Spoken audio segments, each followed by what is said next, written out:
Hello? Hello, hello, hello. Testing 1 2.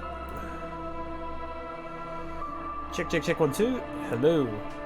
Alright. Well, they're trying to fix my mic issues. Hello, hello, hello, guys, gals, and non-binary pals. Welcome back to Wonder Ham's stream of Disco Elysium. Sorry, folks, was meant to be doing this yesterday, but I got a bit sidetracked with other stream meetings, important other business stream meetings, for the stream we are doing with the boys over on the No Name We Must Stream channel. We're going to be doing, me, Gitty, and Adam are going to be doing some Starbound, so if that's your jam, come check it out. So that'll be good. And getting the chat box set up on my phone. Apologies, I was a little bit late. Had to get me some coffee. Now, anyway, let's get a move on. So,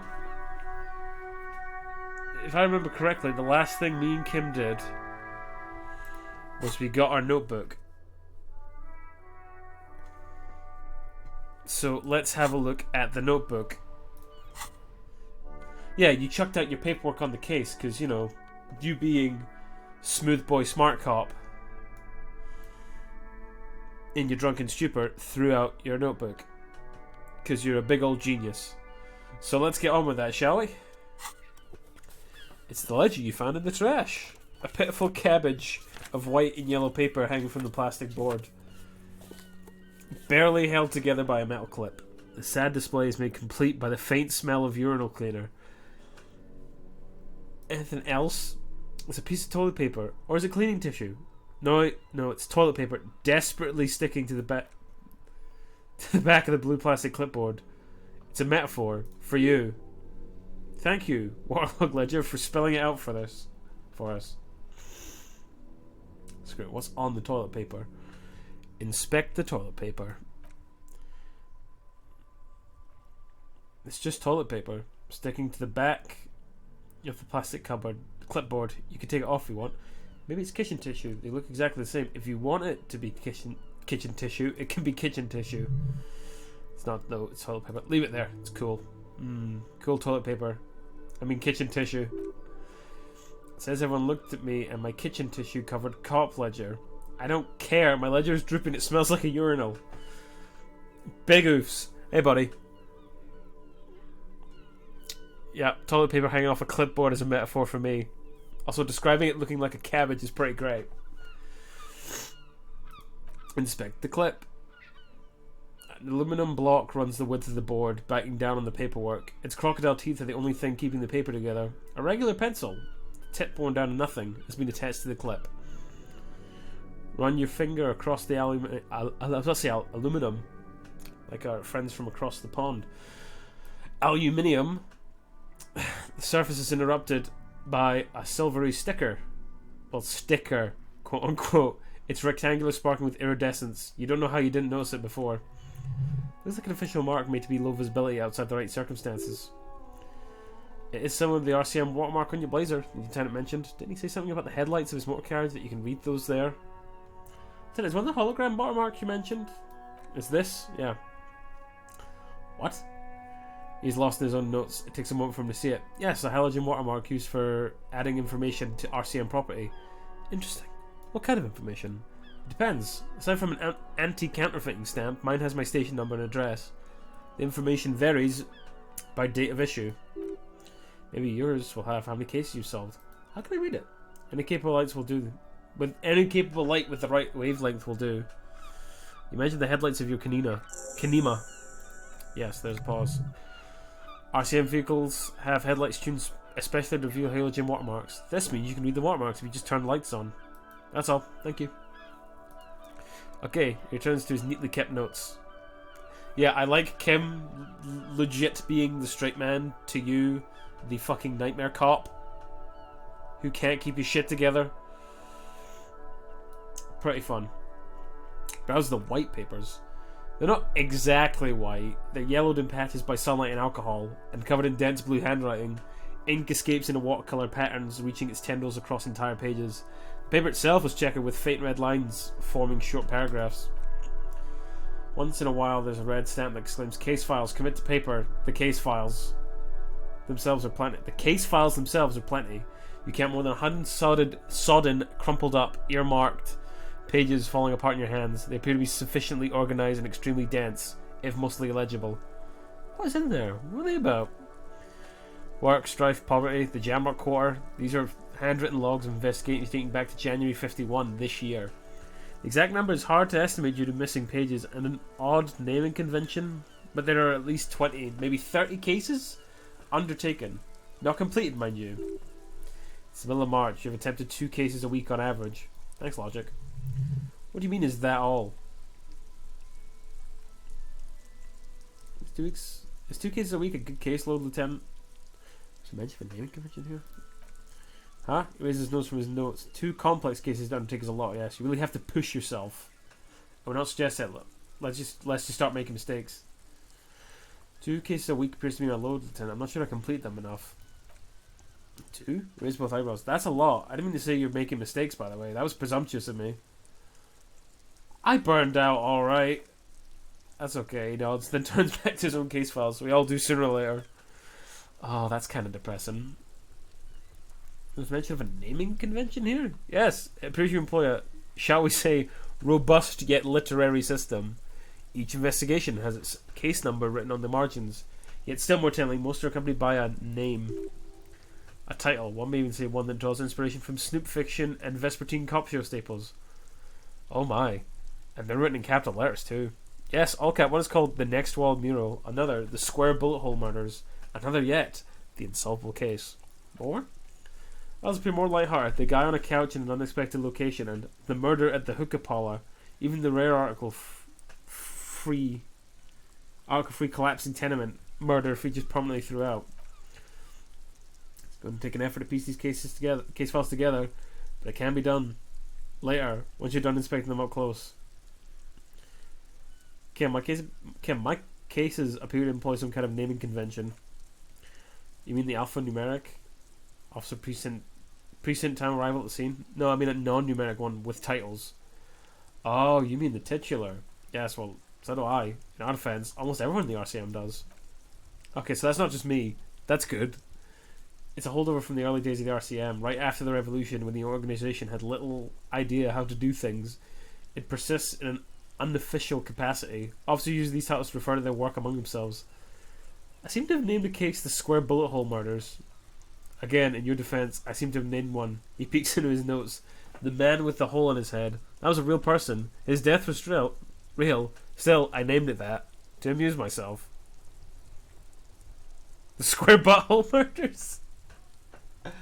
Oh, Ginty. That would have been pretty wild. Fucking the Square Butthole Murders. That would have been a very different case. I pray his loved ones never find out. What happened to him? Rail spike through the head. He died. It was a workplace accident. Damn. I have to open an official case? Is there room? There is. Precisely one more. 15 pages near the end remain untouched by the damage. Checker Grig forms a structure of passages, breaking the case into subtext to accomplish. Once all the tasks are accomplished, the case is complete. Commit to paper using the pen Lena gave you. Tasks you've completed flow out the green ape pen in a brash freehand some of the rest of the letters. The writing comes easily, it's almost robotically simple. A language developed from mental rigor and simplicity. Inspect victim's body, get the body down, interview the cafeteria manager. It's not exactly poetry, but poetry would be out of place. Cross out the ones we've already finished. A satisfying slash sounds across the paper. You're done, and it seems to say, and you. And you. You're a swashbuckler with that pen, Harry, and it feels good. It feels like completion. Things to be done and things already done. The composition of reality. This is an extremely useful tool for a detective of the Citizens Militia. Now that all that remains is to name the case. Lieutenant, have you had any chance named our case? No, actually, any ideas? Let's go the hang. Actually, let's shit on a stick. Haha, yes, isn't actually laughing. I have to take officer. I don't appreciate ironic titles. Other officers will have to use this reference if it's idiot or cockfinger. They're not going to get it. They're going to think an idiot and a cockfinger on this case. So do you have something less funny? Oh, the Hanged Man. Great, that's great. That's actually what I was thinking too. The Hanged Man. Good, strong name. We have a very good name for the case now. Okay. He flips the page of his notebook. I'm going to start calling it the Hanged Man. It's good we sorted this out. That's it. Notebook is annual. It says 51 on what remains of its cover. A molten strap of cardboard. Everything prior to this must have belonged to a previous volume.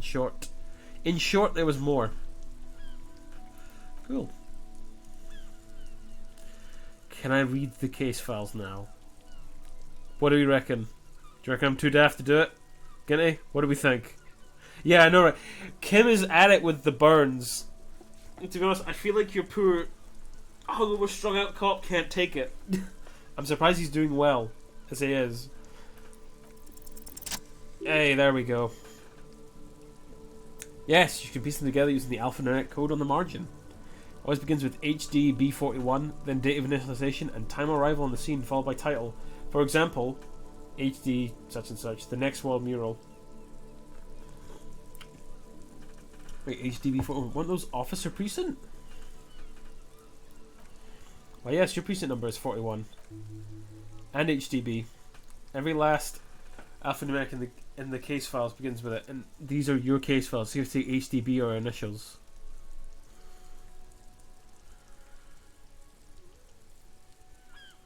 Horst Debbie Beringer, Haram Dajan Binzakin. That is improbable. How long does it take to read a case? It takes about half an hour to piece one together using the system you devised. Where do you want to start? So HDB are my initials. I know my initials. I don't know what my name is. The next world mural. This one is relatively easy to reconstruct. Overnight in 1202, a mural appears on an 8-story tenement overlooking central Jamrock. The building is a sparsely inhabited ghost tower, part of a failed real estate development called Grand Curon. Cause of failure: rent too high. The mural's enormous. Two silhouettes, a man and a woman, are kissing. The text cut to their forms read: "True love is possible, only in the next world for new people. It is too late for us. Wreak havoc on the middle class." Oof. People call it that thing and that fucking thing. It's visible for miles. In 2 days, the station's complaint desk gets clogged with requests to remove the bummer. You and your partner are assigned to the case. The graffiti crew is easy to track down. Only the belles lettres have the litterage of industrial paint to cover the surface. One of the graffiti artists is rumoured to be rich, quote unquote. They take responsibility for the execution, but not the design. The catalogue of the next world mural, as the crew calls it, remains an unknown. Wait, do I ever find out who came up with it? The case file does not show. You finding the author of the design. The crew agrees to clean up after themselves. However, your partner JV is against the removal, citing public support for conservation. This leads to a debate in Precinct 41, which then spreads to the streets of Jamrock, ending in a rare plebiscite organised by you and the rest of Row 3. As Bezos rejected the mural's message: all of Lakeside, Central Jamrock, and Villalobos, plus half the eminent domain, participate in the vote, although the case begins with what appears to be a lot of rumbling on the streets as to how juvenile and stupid the mural is, given a choice between two options. Let's say keep the mural. A staggering 78% of voters chose to keep it. Turned out the opposition were a loud minority, and that love truly is possible in the next world for new people, and it's too late for us. All that remains is to wreak havoc on the middle class. Oh, wow. Oh, yeah, wreak havoc on the middle class. Line up. The unsolvable case, aka Leslie and Burke, aka the public indecency drunk and the property damage drunk, is a cursed case. It has been passed from unsuspecting officer to unsuspecting officer for 10 years. On January 29th, the unsolvable case made its way to you. Why you accept it is unclear. Every officer, indeed most civilians in Jamrock, know it's unsolvable. Leslie will always take his pants off when he's drunk. Burke will always trash everything. It's just what they do. It is their nature. You cannot change the nature of a man, and you can't lock them away, because public indecency and small-scale property damage are not punishable by incarceration. Wow. The only way for Leslie to stop flashing his genitals to bypass it, and for Burke to stop smelling sinnage and rearview mirrors, would be for them to stop drinking alcohol, which in their 40s or 50s, it's hard to tell because of their distorted features, is a medical improbability on par with you ceasing to produce the expression. Oh my god! I'm trying. Give me a break. Can we just keep them off the streets? You'd think that, but you're wrong. Where's the fun in exposing your genitals or breaking stuff in your own home? No, Leslie and Burke are on the corner of Main Street in Perdition because that's where the action is. Can you keep yourself off the streets? Can you keep yourself off the streets? This is true. Threatening fines, dragging them to the station, locking them up in the hellholes they live in, locking them up in the station, hypnotherapy, even trying to get a local gang of Zemliakis to take them out. The Zemliakis gave them methanol so Burke and Leslie would expose and rampage even harder. You tried it all, and still the complaints wouldn't stop, as they hadn't stopped for 10 years.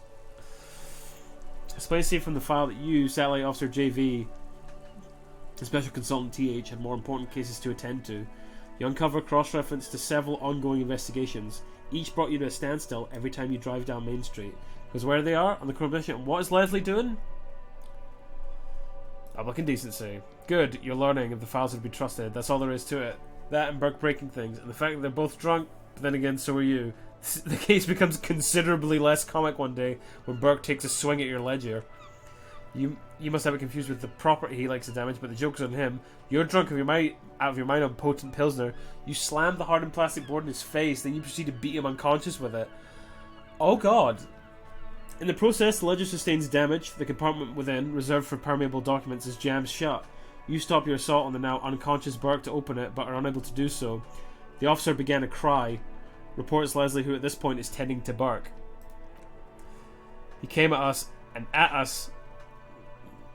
I think he was trying to kill Burko. While trying to kill Burko, you slowly come around. The permeables compartment is open. You smashed it open on poor Burko's kneecaps. The good news is Burke can't walk anymore. Oh my god. Can't give out his apartment. An invalid, with Burke to tend to. Leslie cuts back on the indecent exposure. Maybe flashes his genitals to Burke, who knows, but both drunks are off the streets. The complaints stop. The unsolvable case is solved.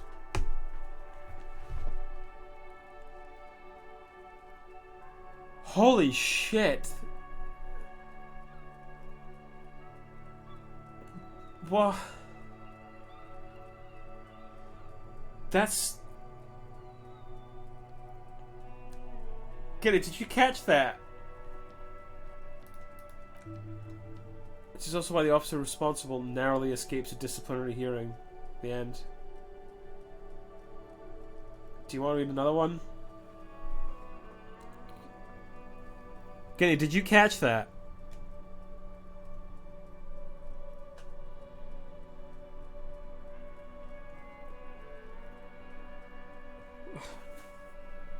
What the fuck were you?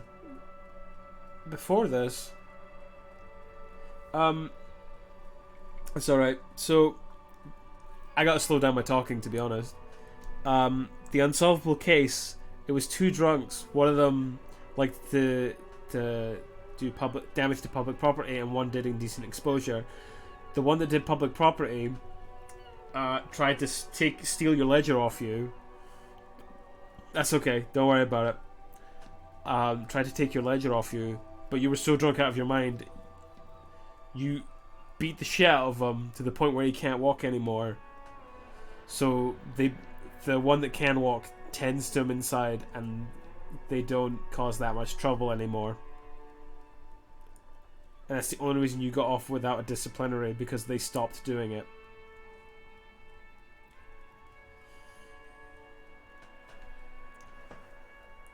Something's really fucking up with your guy, man.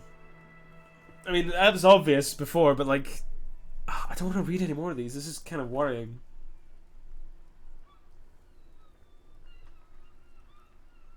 Okay.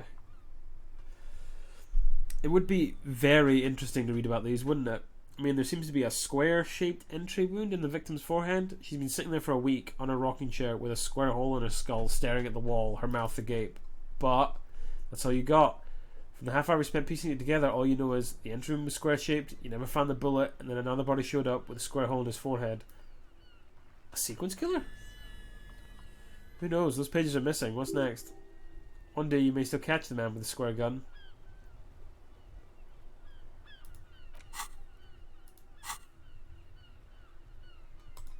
couch in an unexpected location. Some assholes brought their couch outside and hung out on it. In the middle of the street on the roof, on the hillside by the motorway, you know, an unexpected location. They were young and they thought they looked cool on it. They looked really cool, like a rock band. Yes, as you said here, insufferable rock and roll assholes. Young people are the worst. So anyway, you got to complain about the damn sofa or couch or whatever it was. They were leaving it out in all these unexpected and whimsical locations they took it to. They also took photos of themselves on it and smoked cigarettes and drank coffee because they felt it's intellectual. Cigarette butts, coffee cups, stupid couch. You had to clean it all up, and you did. So congratulations to you. Case solved. Did you ever catch those guys? No, you didn't have time for that. These notes show that you have what is called a real goddamn job. You don't have time to be chasing down the couch assholes. You have a real job to do. What's next? Murder at the hookah parlor. Murder, tum-tum-tum, at the hookah parlor was a case originally assigned to an officer called Joseph Mills, who is now dead, of circumstances completely unconnected to the murder at the hookah parlor. Right? How? Beaten to death by a throng of Villalobos gang members when him and his partner, JM, only initials mentioned, as they're called one night. It's a sad story and it isn't really represented in your case files. Stop stalling, get to murder at the hookah parlor. Right, on with the murder. Joseph Mills was on this case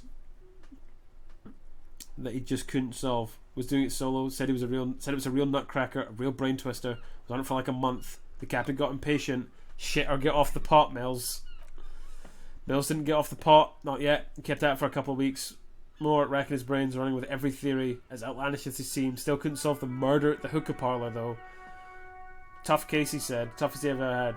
Wait, was Joseph Mills a good cop? No, he was awful. Awful sense of humour too. The worst jokes you've ever heard.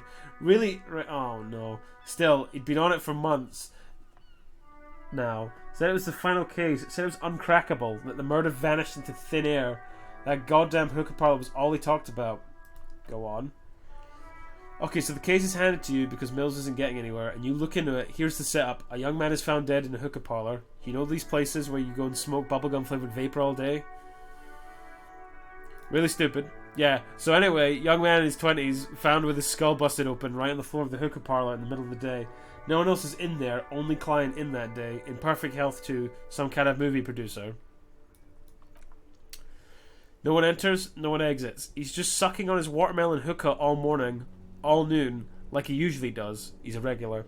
No calls, nothing. Just sucking on the hook until 3:45, then bam, he's dead on the floor with his skull busted open, blood everywhere. What happened? How can it be?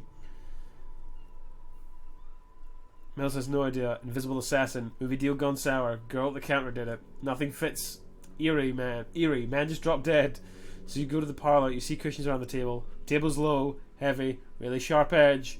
He sucked hookah, stood up, passed out, hit his head on the table and died. See? You can't even read the thing without solving it. It was that. Hookah does do something. It turns off your brain's oxygen supply. You don't notice it until you get up to the bathroom. What was he doing there for 6 hours? Smoking hookah, didn't you hear? I don't know, trying to come up with a movie script, maybe. Anyway, that was murder at the hookah parlor. Joseph Mills was a good detective. About 30 minutes has passed piecing it together. Next, I can visit these. Oh. Not much has changed in the meanwhile. A bunch of salt and paper still sags from the clipboard. Browse the yellow papers. What we got? In the back, you see thin, translucent copier paper. Some neon yellow, some bright red, all covered in boxes like marching armies. These look like official forms waiting to be filled out. And then rip them from the binder and hand them out according to the type of form. Then rip them out, sorry. What types of forms are there? 3. The topmost are misconduct fines, the middle ones are station calls, and the bottommost are field autopsy forms, which is easy enough to make sense of. You have to be an intellectual giant to do police work. Field autopsy. A dozen pages of thin copy paper, bright red. Excuse me. In colour, you see the parameters of a deceased human form waiting to be filled in. Age, sex, condition of internal organs. Sorry, chat. Just taking a sip of my coffee there. These are quite sinister in tone. You give a date and time for the person to appear at the specified precinct. Police station. Below the call, the criminal charges you risk by not appearing. All in print, so small it could be considered downright cute. Misconduct fine. Monetary penalization ranging from 20 to 250 real. Severe cases allow for 1,000 real, but that requires special paperwork. The details of issuing these fines are spread out over the rest of the fields, but they appear pleasantly vague. Enough of these. All that remains now is to fill those forms and hand them to people. Fines for wrongdoers, interview requests for bad guys, and field autopsies to dead guys. What trick is power hidden within this pathetic mess? You feel better. Psst, look at the clipboard. It's made of dark blue plastic, hard enough to beat someone to submission with. That's appropriate. I read that before and I was like, that seems really specific to say. And then obviously we get that case about the unsolvable case. Oh. Well, we get the unsolvable case file. Oh, man. You know, the U4 size board feels thick and heavy in your hand. Light shimmers on its wet surface. On the back you see the embossed letters. RCM. Shake glare. Something rattles inside ever slightly. Is there a hidden compartment? There's something small inside. Light. Made of paper or cardboard. Or dry flowers perhaps. Permeables. It's not hidden per se. The compartment is made for permeable materials that would get damaged if something happened to it. Peek inside. The plastic shimmers like lapis lazuli, but it is not see-through. You cannot see to its center. How would I open it? With your hands? U4 size pages hang from the clip screwed to the top of the board. Open the hidden compartment of the cupboard. Crack it on the knee like bark. Oh my god. The two sides of the board appear slightly misaligned, like a drawer that's come off the slides. If you bend the plastic on your knee slowly, the slide snaps back into place. It should be possible to just, you know, slide the drawer open. Without resistance or sound, the two panels move against each other. The compartment is now open. What's inside? 2 ticket stubs and a handmade postcard. Pick up the ticket stubs. 2 octopuses are smiling, reach their tentacles around each other in the coloured pencil drawings. The tickets permit access to a zoo in Revachol East. The aquarium costs extra. These let you go there too. Okay. Pick up the card. Thin wax paper has been glued to a piece of cardboard. It sounds like leaves rustling when you pick it up. You see violet flowers, floral patterns, patches of glue. Smell it first. It smells like it smells of chewing gum, apricot flavoured. Touch cinnamon at the end of summer. You think the label says tutti frutti. Open it. For him, a handwriting lines the inside of the card, looped around letters in a woman's hand. A young woman in her 20s. There's care, effort, and a smile, you think? Oh, that is not something you can read from someone's handwriting. Harry, it begins. You're already reading. I wanted to write you a letter so you can read it when you wake up. Maybe it will make you happy. Throw it away, please. What is this? But it'll make me happy. A merciful wind blows in from the bay of Revachol. Your feet and raising nude people's far away. You feel the card slipping into it. Hold on to it. What was that? Freezing covers your entire body. A feeling of cold, a persistent chill. Hold on. Read the card. So my name's Harry. My name is actually Harry. So that's the H in the initials. Your hands shake holding on to it. Every morning when I step out and you're asleep behind me, find a little piece of sadness in me. I carry it in my chest down Voyager Road. Every step I take, it grows. By the time I reach the fuel station, it has filled me entirely. I step on the light rail and look back. Sparks fall from the bolt collector. I know it'll be like this until the afternoon when I get off the 42 and walk back to you. Keep reading. You. Every step I take will get lighter. It almost makes me run. Sometimes I do. I can't believe I met you. I can't believe the happiness I feel with you. You have a vast, vast soul. Now always, always, always come back to it. Kisses, kisses, kisses. You feel the air sucked out of your lungs and the blood sucked out of your head. Everything around you gets dark. Small white dots appear. Sparks fall like snow from the bolt collector. A streetcar distancing. You feel the ledger slip from your hand. Hold on. To what? There's nothing. Is everything alright? What just happened?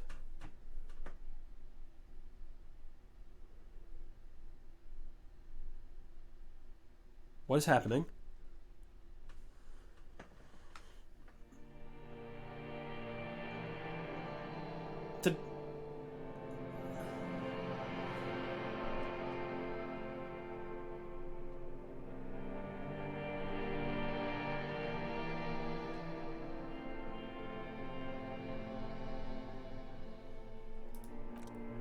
There is nothing.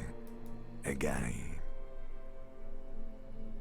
Nothing? Nothing, sad brother. No treachery, just blackout. What's... Well, almost nothing. There is the ground below you, that's still there. And the small light that's on, fluttering somewhere in the basal ganglia. Who's that? That's me. Blue eyes, that's me. Who's that? Who is what? He speaks of the sickening longing, the unwell emotion. Even in the darkness he's grasping for it, still trying to hold on to the great sorrow slipping in the water. Slimy. Here in the that's the stuff. paleo-mammalian cortex, we call it the shadow, because it's always there. Tell him. Tell him. Ah, yes, and in the olfactory system they call it the apricot chewing gum scented one. It's unhealthy of them to linger on it so, but as they say, what do you do? It smells so nice. It didn't smell nice. It smelled like betrayal.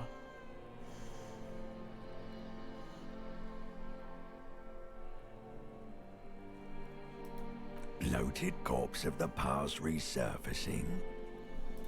Beautiful. Believe me, stupid ape, its lack of beauty was not the problem.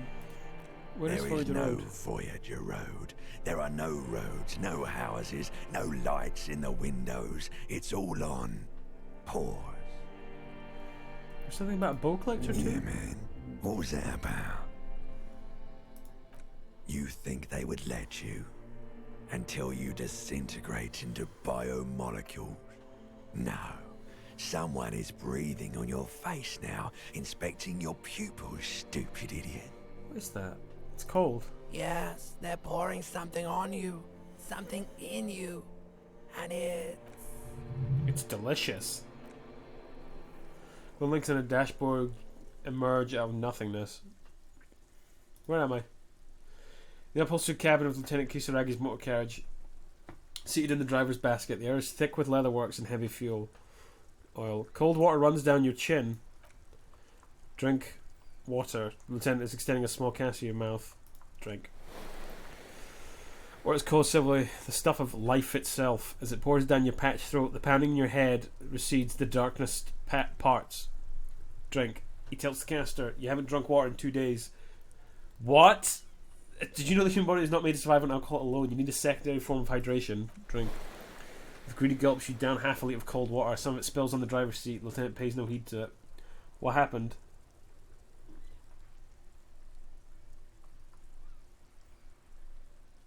I should ask you the same. You were reading your paperwork and you passed out. I carried you to my Kanema to take you to a hospital, then you came too. How long was I out? 10 minutes maybe? Came into the burnt out ruins of the past, Lieutenant. That does sometimes happen. He hands you the remains of your ledger. He replies with such understanding, it's as if the burnt out ruins of the past were an occupational hazard. Athlete's foot for cops. You drop. So you okay to proceed? Let's solve this case. Good. Ledger failure and hatred is a special item that can be used as both an interactable and a tool equipped in your hand for skill bonuses. Find it under the tools section of your inventory. What just... Okay, so I found a postcard that was addressed to me and it made me pass out.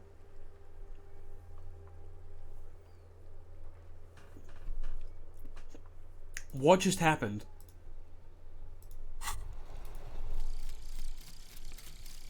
This is low. Me and Kim, best buds. Yeah, there we go, I like that. For the rest of the world, the Aces Low is just some cool Revachol thing, politically neutral. In Revachol, it still holds revolutionary connotations. Also, have you looked at Lieutenant Kisaragi's clothes? He wears a bomber jacket, just like the one worn by aerostatic brigades, and those cargo pants look like they could fit tools for hotfixing your burning aerostatic. You should ask him about this.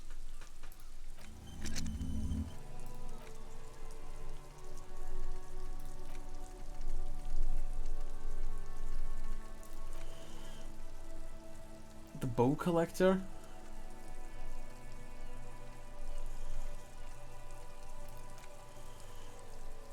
Little guy gets further and further away. See yourself from above. You're passed out the blue tiles of the hostel room floor. Even from this distance, you can see your eyelids flutter at the mention of what? A great white object letting out a sweet smell, like a lily of the valley. The little man's forgotten its name, but he still remembers the feeling.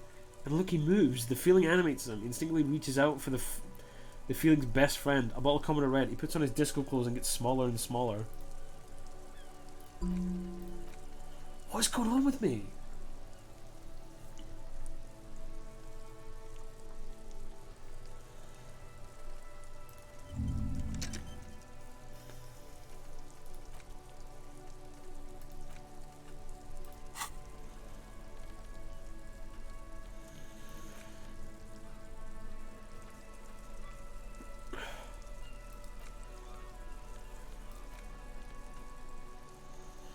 This is the same letter you found in the trash, only worse. Somehow it makes you think about the letter, about the woman's handwriting, about not wanting to get out of bed in the morning. No.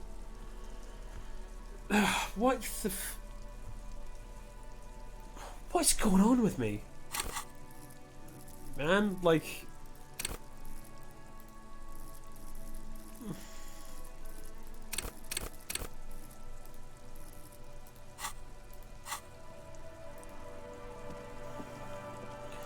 Alright, Kim, what we gotta do? We'll read the watermarks. Let's do that first.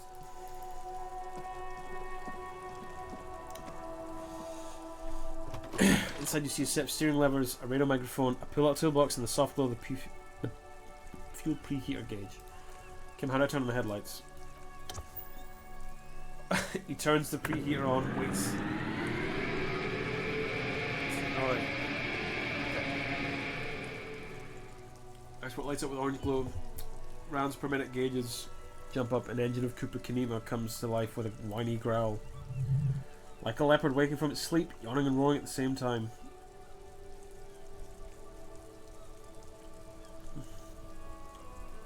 Press the button labelled headlights.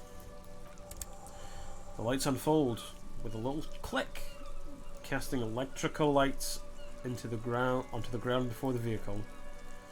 There you go. I'll turn them off from the remote once you're done. We just need to stand in front of the machine now. Cheers, Kim.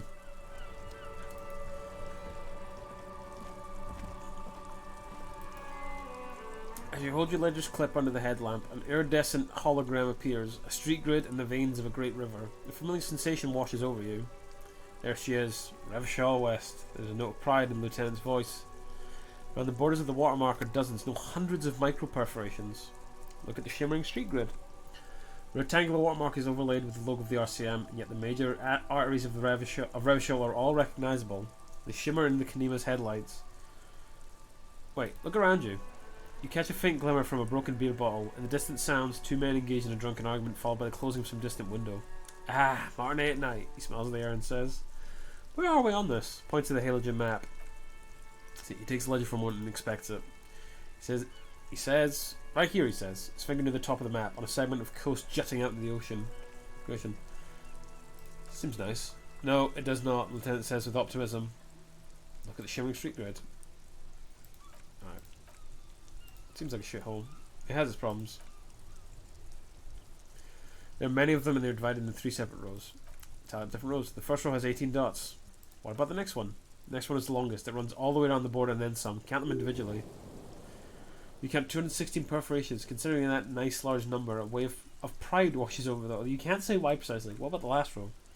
The last row has 3 perforations. 3? That's it? That's it. Hey Kim, what do all these holes mean? Those are perforations. Represent your record as an officer of the RCM. They're your statistics, as it were. Should have guessed you keep a record. Officers often do. Let's take a look. Alpha male officers who are proud of their numbers often do. It's meant.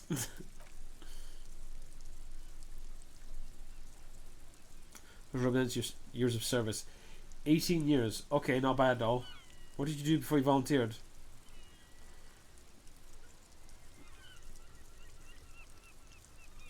Yeah, let's do this. I walk the land. Cool. I'm glad you joined us. Not a lot of money in doom crying. Let's move on, shall we? This next row, the one that wraps all the way around, is your number of closed cases. Closed is good. It means finished. You've got, let's see. Wow, more than 200. 216 to be exact. Lieutenant nods with evident respect. It's quite a lot, even for someone who's been in the force for nearly 2 decades. Usually clearing more TKs a year puts you in the 90th percentile of all RCM officers.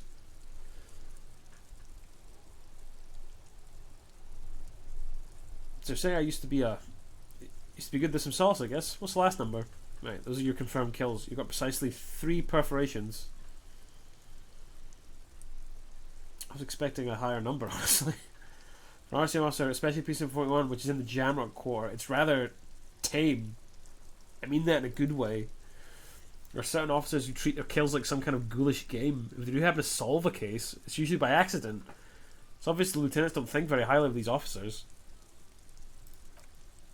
But it seems as though you are. Or at least were one of the good ones. So you have that to be thankful for.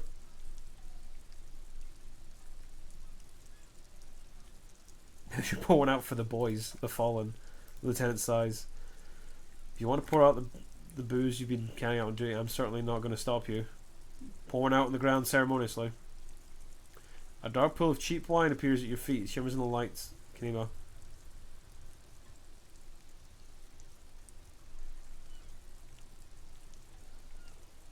One comes for us all, but it came first for you. Very noble of you. Are we done here? How do you handle the strain? Everyone has their own method of coping. Some more effective or self-destructive than others. It gives you a meaningful look. Yeah. Personally, I find it helps to keep a few hobbies. Like what? Oh, listen to that. Let's not get into it now. Maybe I should find a hobby. Why not gardening? You've already got the gloves. He points to your yellow gardening gloves. Have you ever killed anyone, Kim? Yes, he says, declining to elaborate. Thanks for this. Lieutenant nods. Okay, let's go. Right, I'll turn off the lights. He presses the remote control on the key. You can also use statistics on your journal page, right of the task description. Tremble, the time is now. What time? Time for the show. For the hell time of fear and disintegration. A countdown has begun. All will collapse on itself. The world will disappear in a single grain of blackness. All sound will be muffled. All life will scream. What's that? Wait, when did this countdown begin? Monday morning, the moment you arrived in this reality. You're the first crack in the sheer face of God. From you it will spread. This is because of the insane world ending I've been saying, isn't it? He spoke the words of the... I don't know what that... Okay. Hello, the 4 viewers. Welcome. I think I'm about to become an apocalypse cop. Yes, you spoke the words of the... And the houses of Pericnasus. Items, people, even words will tumble. All will lose its meaning in the coming years. That is why you mark yourself. Am I sure this is not just a joke or some kind of coping mechanism? It's totally also a coping mechanism. Excellent. I'm a little afraid. So you should be. The world island crumbles at your feet in the far plain. Perhaps just a thought. This has something to do with the hangover. I do think the world might end soon. Thought gained. Cop of the apocalypse. Let's go. The face of the wound fractures. There will be herd killing. We all become vapor. Cop of the apocalypse. So, you wake up in a hotel room and start rambling about the end of the world. It's not your normal everyday doom crying either. Something truly colossal is approaching. The gloaming, the culling, the bloodletting of the unimaginable proportions. Until now, you've been pleasantly vague about the precise nature of this cataclysm. No more! Put the bloodletting on the burner and really figure out what's threatening the fragile physical reality you have found yourself in. Oh God.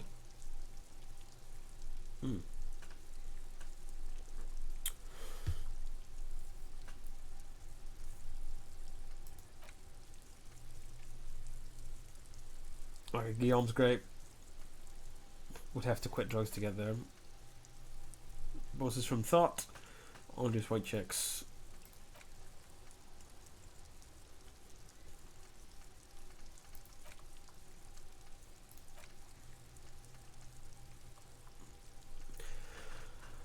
Okay. Hello to the 4 viewers. We have found out some very confusing stuff about my character. In fact, we got a little bit of statistics here. We found out that he's been a cop for 18 years. He has solved 216 cases. He's killed 3 people. They've done good cop, bad cop. He's got honor. He's a communist. And he's apocalypse cop. There's also boring cop. I have never seen that screen. I also found out my first name's Harry.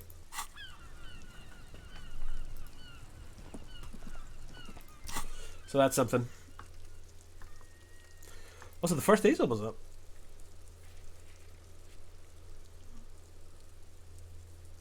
Mostly they'll show up. Keep an eye out for them. Ask Kuno. Let's go talk to Kuno.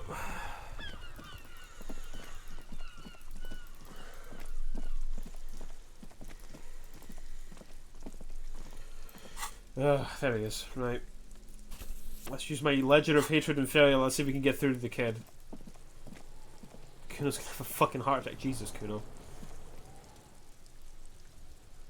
Fuck, does Kuno care? Shoot the body down. Made him respect me. I've told the gardener she said not to listen to you. Pig! Kuno slaps his forehead. You have any idea how fucking stupid that sounds? Come on. Kuno's cruising his bitch on the town, and the bitch comes back griefing to the Kuno. What is up with that? Fuck out of your fat ass. His pants are too small for you. Pants are totally okay. Don't listen to her. She's trying to give you body image problem. Oh my god. Oh, can I get through to him? Nah. What's going on? He's an unforgivable youth on your crime scene throwing around incendiary language trying to push your buttons. Hey, what's going on there? I'm intrigued. The evil shit behind the fence hacks like she's coughing up a furball. You told him about it, now he knows you're lame. Say he's not fucking lame, you were lame. Kuno's tired of defending Rage City from it. He waves his hand in the air. Just fuck off, alright? Fuck you too, yes, turning to you. Putting Kuno on the spot like that. Kuno doesn't need to fucking explain his shit. Kuno's king. He rules here. Fuck did you want? Explain himself. As if explaining some kind of work, some kind of avant-garde work way of its time. I'm intrigued. Kuno doesn't fucking care. Alright, Kuno.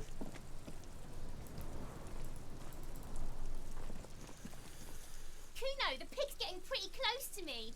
Come to snuff my shit out, I think. Looks like it's time for me to go, Kuno. Pig's come to take me in. Just want to ask some questions. I'm going away for a long... What's going on there? Fuck are you trying to pull, pig?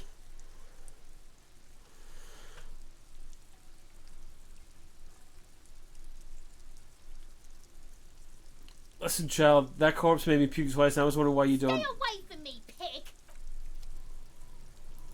Alright, guess I'm not getting. Guess they're not getting a chat with, then. Oh well.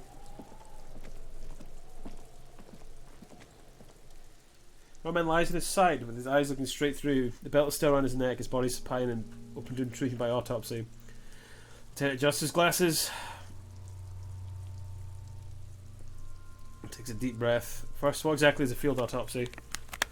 Come on, officer. He pulls out a pair of latex gloves. You know what a field autopsy is. You've done 100 of them.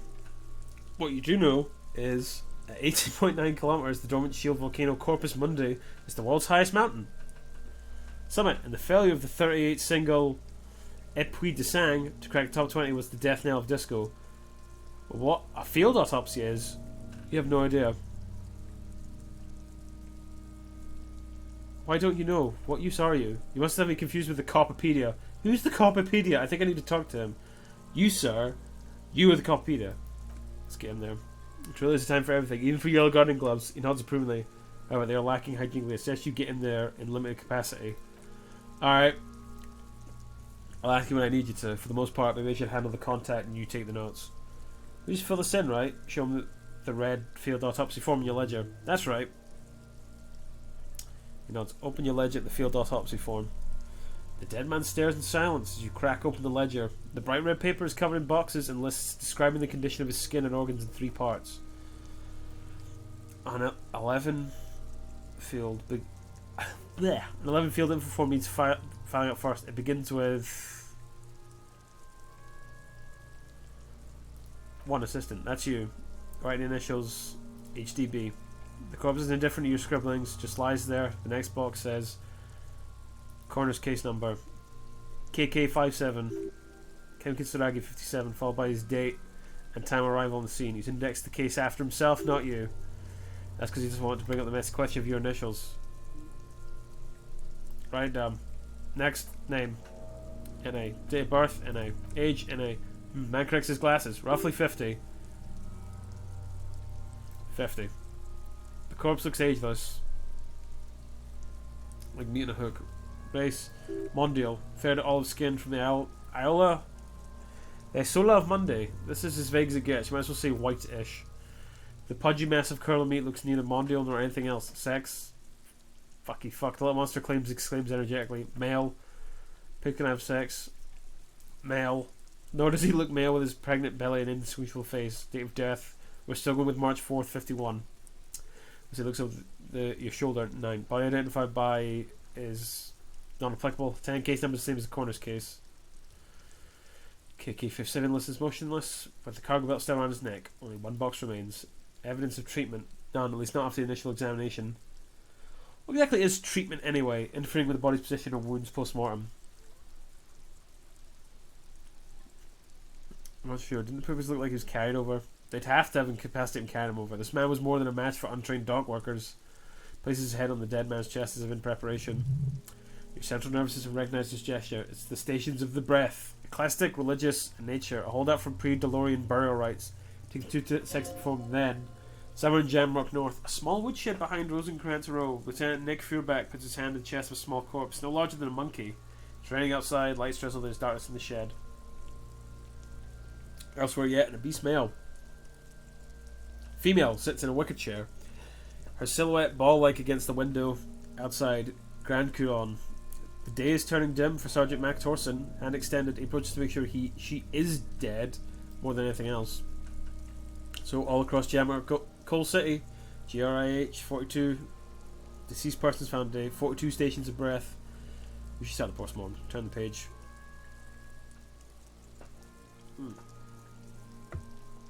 External examination. Oh, the corpse cannot feel Kim's hand on his head. It no longer meaningfully interacts with the surroundings. A thicket of boxes and lists on red copy of paper tries to answer why. External examination summary. Clothes, he begins. The deceased wears armoured boots and white briefs. The make of the briefs is Babradine? Where was I going with that? Words. I think. Let's see. He turns the body on its side to check the underwater label. See, it's happening. Babadine, yes. Inexpensive. Size, male. Colour, white. This one was palpable. The red-haired thing was expecting something lurid. Write it down. The boots are ceramic, vitreous enamel. They're fused to his skin from blood flowing downward post-mortem. Removal of the boots is left for processing. Write it down. The boot has a serial number. He twists the dead man's foot. It's E501001000. The lines between the plates are in the shape of an alphanumerical. The number is purposely concealed by the design. Tattoos, he stands up, feet planted on either side of the body. The torso is converted in a single continuous tattoo resembling a map of the night sky. It reaches from the right shoulder to the heart. The ink is blue and white. The assistant has a colour photograph of the markings to be added to the case. Files as document A1. The photo was taken on the scene using a Tri-Gap Mini. Write it down. It sees a belt for airlifting cargo around his neck, tied with a hangman's knot. Colour, yellow. Length, 3 meters. There's a buckle on the other end. Write it down. He produces a measuring tape, well nourished, athletically built, measuring 1.8 meters. Generally consistent with age, about 50. Preservation is good, ambient temperature below freezing. Body hair light brown. Distribution is consistent with age. He kneels in to get a better look. The deceased had male pattern baldness. Hair is combed back short. I'm not touching his hair. Write it down. Short, light brown, male pattern baldness. Lividity is consistent with hanging.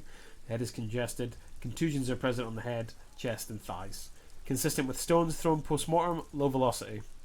Fucking low velocity. The kid explodes. You think Kuno's know what you're talking about? Velocity was fucking max. Talk shit about Kuno's velocity. Fuck off, Kuno.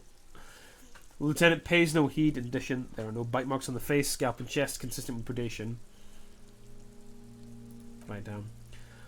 Ligature mark. The lieutenant produces a small folding knife for the other hand. Pulling on the belt, he starts cutting into the polyester. It's just hard. After a while, it's obvious the material can't be cut. Steel wiring. He concedes, breathless. There's too much of it. We need to remove the belt so we can get to the ligature mark. You got just the right tool for that job. Pet the chain cutters. The hangman lets out a joyous little bubble of rot from his nose. Good thing we got these chain cutters, but rubber grip cutters. Always good to think ahead. Now he points to the rope, squeezing the dead man's neck. You need to cut the belt to see the ligature marks below carefully, with as much precision as you can. See, my pig is gonna fuck his head off.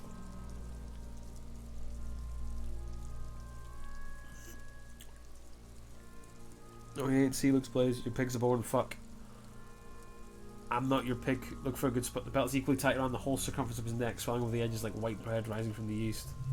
The knot is the weak spot. Chain cuts fit in there, steady now like a flower, and your 2 cuts in it, you should come loose. I'm not your pig, Kuno. You are. He says with calm certainty, you're Kuno's pig. Oh no. Oh, thank fuck. Oh. I thought I was going to cut his head off, to be honest. Just quickly check chat. After some deliberation, you sink the cutters into the knot, tying the belt together. You squeeze the rubber handles together, sweat forming on your brow. Press down.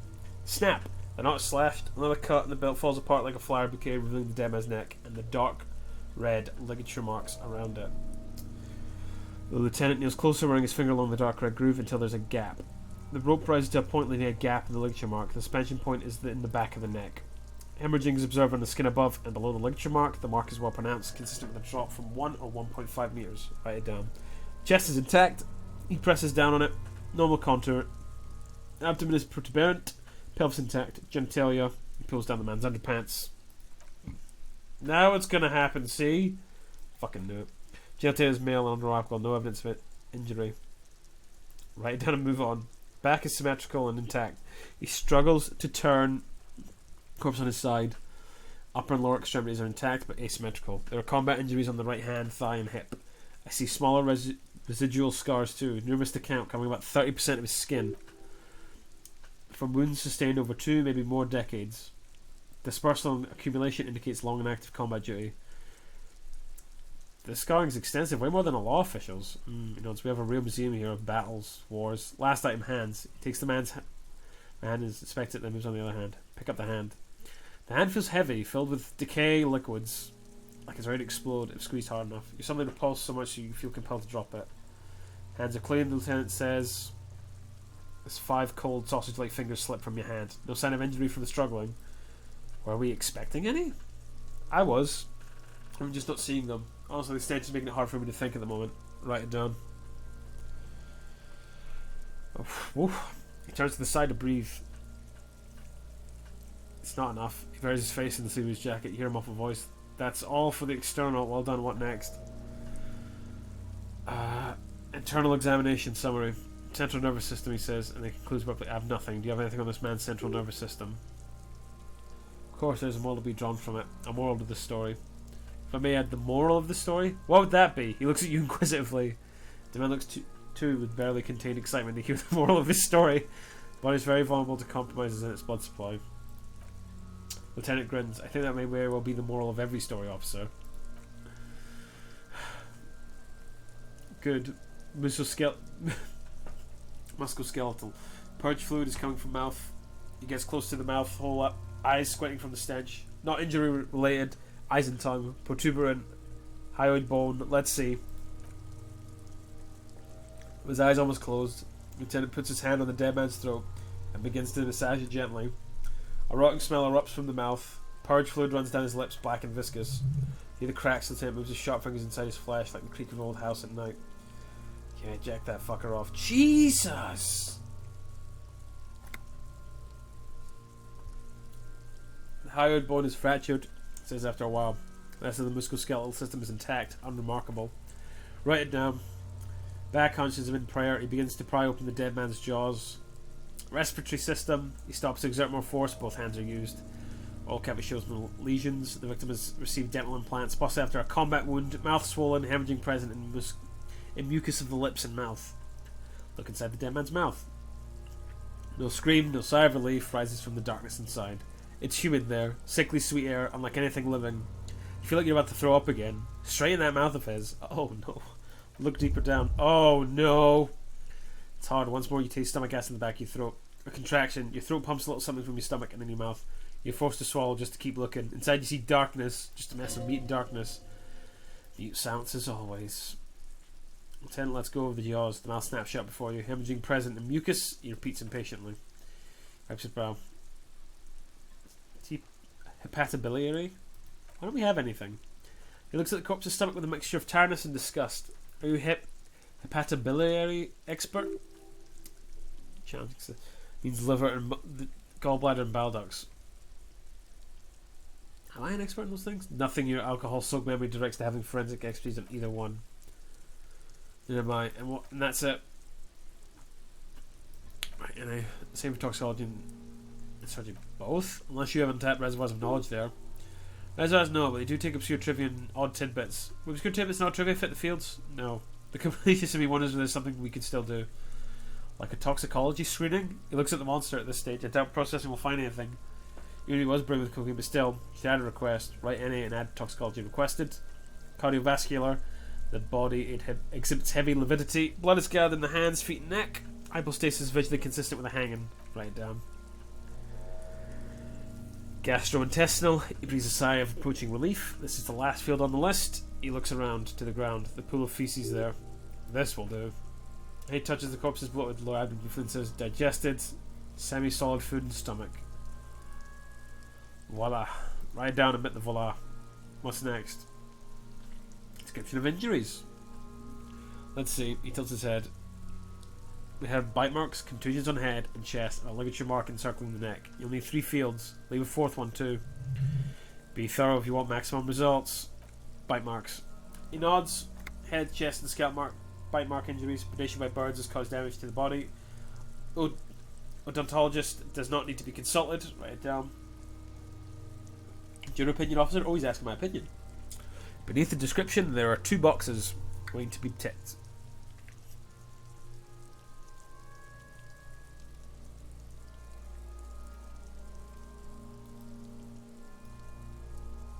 Non-fair postmortem agreed. Next injury. Contusions. So, the scalp bleeds from post-mortem head injury. A stone. The injury does not have a rim of an early inflammatory response. Perpetrator of the scene is confessed to causing it post-mortem. At maximum fucking velocity. Oh, at maximum velocity, fucko. Why is he here? Why is he still here? Has confessed to causing it at maximum velocity. We're done. Calculated blood sticks to his scalp and chest where the countless stones have hit the dead man. Beneath the description of injury, 2 boxes. Non-fail. Post-mortem. Right, next. Ligature marks. What's the 4th injury field for? Nothing, just in case. Ligature marks. Finish the autopsy. A dark red abraded ligature mark encircling the neck with a gap on the nape, measuring, let's say, 7 centimeters. The hyoid bone is fractured, the cervical column intact. Icy hemorrhaging on the skin above and below the ligature marks. Depth of the mark, 1 centimeter. No signs of clawing on the neck. Write it down. Below the note, 2 customary boxes wait to be ticked. The man's head jerks to the side, waiting your judgment. The ring around his neck is visible. Think for a moment. There's time. Don't rush.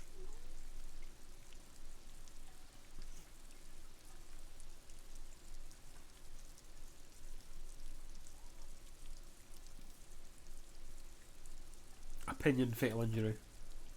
That's it. He cracks an as you smell. We have established cause of death. It's not much, and it leaves much to be questioned, but it's a start. It's just a small plastic roll from his jacket, a body bag. Let's wrap this up. I pronounced this field autopsy over. First, how did it go? Well, we established probable cause of death. Some would say that's the goal of an autopsy. We also requested a toxicological screening that was thorough. The results showed arrived in a couple of weeks, and we were lucky I would not hold my breath. What else? We were through with the list of injuries too. Had them all in detail. Obviously, given the circumstance, it was a professional field autopsy. What now? You copy that autopsy form, and then we'll drive him to Falberg. I've got a copy of the autopsy pages. Send victims for processing. He looks at the dead man one more time, then at the slip of red paper in his hand, then at the corpse again. Turn your head, also looking at the corpse.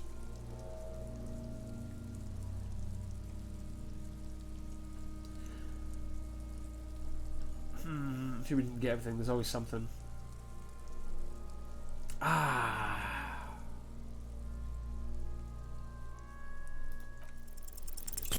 Shit. When your hands over his limbs, his torso sore, maybe he should be more thorough. Look at his pants again. He pulled down his breeches, marbling his present around the crotch. The penis is shrunk, going halfway back inside him. There's nothing mysterious or noteworthy there. Okay. What do you think we missed? Yes, there's something we're not seeing. Okay. We're in liver mortis here. He's disintegrating. We need to refrigerate the body. If we want to conduct another examination, we need to do it fast. Okay, where do we find a fridge for the body?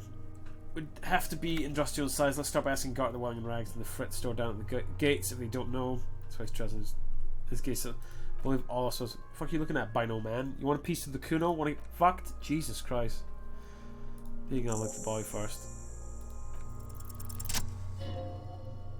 I can talk. I'm talking to the dead man. The Inland Empire roll worked. We did it, boys. Alright, this is one test we cannot silent. With every other, whatever we're looking for will become harder to find. Where have you gone? In the wild pale yonder. In the past, way out in the west. I can see you're gone, but who are you? I'm a joke. Look at me. There's nothing funny about you. There's nothing funny about jokes either. Who are you when you're alive? A killer. A motherfucking killer. I have another question for you. Go ahead, Kobo. What's happening? What do you mean? I'm talking to you. It's the power of your black frothy liquid starts bubbling on his lips. Imagination. Go ahead, ask me more questions. You fucking love questions. Why do I love questions so much? Because you're a copperoonie. Look at all of them go. Do you want more questions? Give me a comical amount of questions. Here I am, copperoonie Rooney. This is getting upbeat now. Is my name Rooney? Fuck no, you're no Rooney. Rooney's obviously not who I am. He knew me. Your name's probably Harry. I feel like I've been getting a lot of Harry lately. You might be onto something there. Why do I feel like I've forgotten something terrible? Because you have. Who killed you? Love did me in, brother. Capo. It was love all along. Can you ask me a question? Sure, I can ask you a question of why you're doing this. What? Look at my face, motionless, look at my eyes, standing there. Why are you investigating my murder?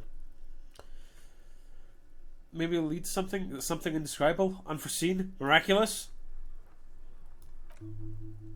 The clone lips and the corpse beard smile. Something's on its way, something hidden, it's coming, a miracle from the northwest, and it's almost here. You can feel it in the air on your hands, the cold spring air smoothing them over.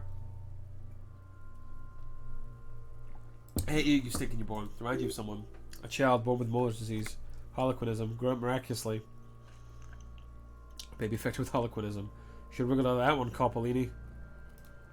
Enough.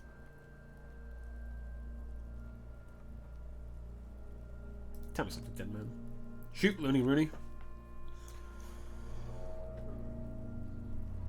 If you think so, officer, he nods. I'm not going to object. In Rose's plastic bag, I need a little help for carrying him. My holding pen in my kanema. I'll take it from there. Then what? So you take him to processing today. I'll take him first thing tomorrow. He pulls the plastic bag over the dead man's face. Bad the corpse to drag it in the motor carriage.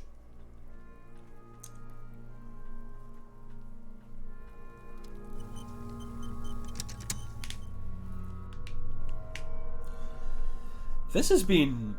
Okay, so... With my Communist Cop playthrough, this didn't happen. I was able to get the body down. Yes? Now that we've inspected the case, I want to know more about this pissing contest you mentioned. What does it say? It's just stupidity. What kind of stupidity? The cop kind. Our precincts can't decide if Martinet is part of Jamrock or the Industrial Harbour. Yours or mine is if we somehow own parts of the city. Typical street gang mentality. We've let the Union make a mockery of law enforcement here, and now it's come to its natural conclusion. So this is a struggle for who runs Martinet. Well, sort of. So that's a matter of who gets to police Martinet than who has to. It's an orphan district, in other words. I think the dispatch desk just told both our stations about the hanging. There was quite the brouhaha at the 57th. I can tell you that. Time to settle it, they said. Cop off, but doesn't assure you I am not their finest or toughest, with 102 cases solved. Who I am is the least interested in a pissing competition. So I volunteered to represent the 57th, but not have competitiveness. On the contrary. So your mind hangs a dark green blackboard. There are two columns. One says cases solved, the other confirmed kills.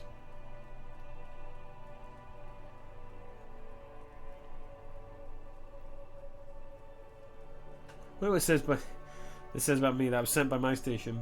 The reason I think it's best to let you make the next move. It's all part of the master plan, you see. Only one collision and the finest. A key solving machine sent it up for me never.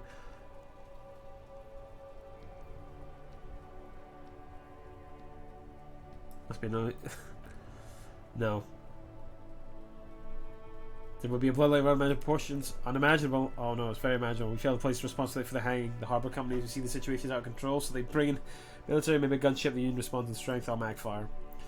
Local law enforcement solving one little homicide decides nothing. Not solving it. Have a real incalculable effects. Things can always get worse. Matter of fact, Augury. We should move. Close your eyes.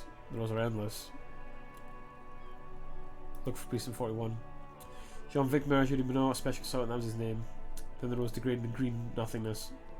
So he volunteered to spoil it. Yes, an unimpertinent spoil sport. Lieutenant appears pleased with this. I think you get 104 solved cases. Well, technically, the lieutenant says somewhat sheepishly, the official record keeper has been known to double count murder-suicides. Common account and gimmick used to inflate precinct stats. So you're still a good cop, right? I'm good enough for this case. I'm not here to compete. I came because I had to. My fellow officers, the sergeants in particular, made this scene into a circus. What's special about Martinet? Martinet, nothing. It's just a pull at the end of some drain pipe. No one cares about this place. They care about sports. Most of our colleagues don't even know how to get here. Know if the interchange doesn't exist. Yeah, that's coming in. Tell me something else.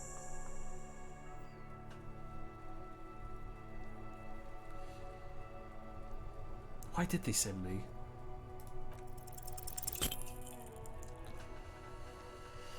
Dumb brain. Because you're the best. No, that's right. Dumb brain. I'm good for nothing. Oh no. Shit. Look down to keep the lieutenant waiting for too long.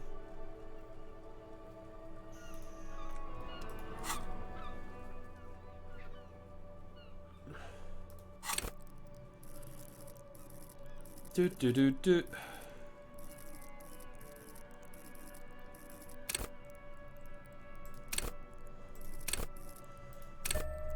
Pop a big smart, and let's try that again.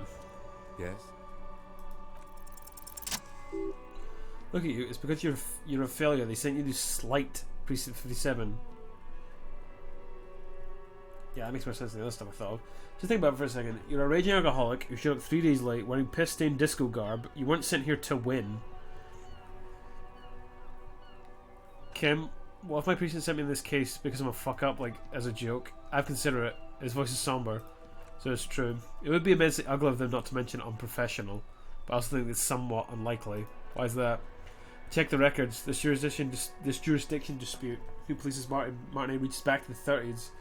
It's as old as my station, and all this time we can't decide who gets Martinet. I think, yes, both stations would prefer a win.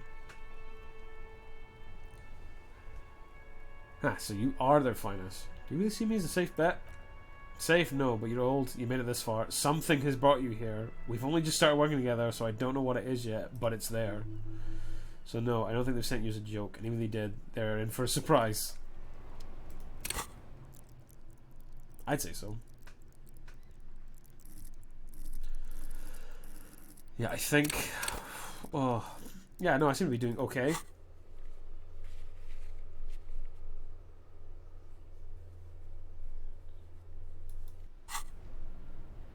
What's that?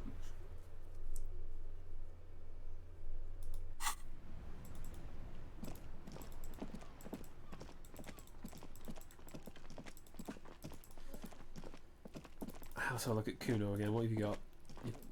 Oh shit.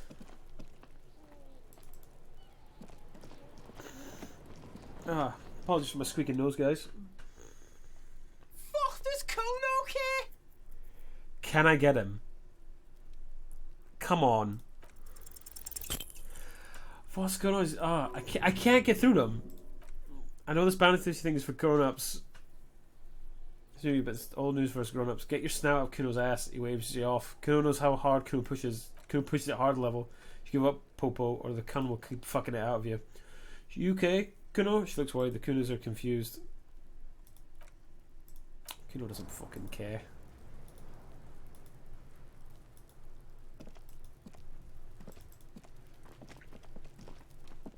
I'll die before I Child conversing with me. Was the case they...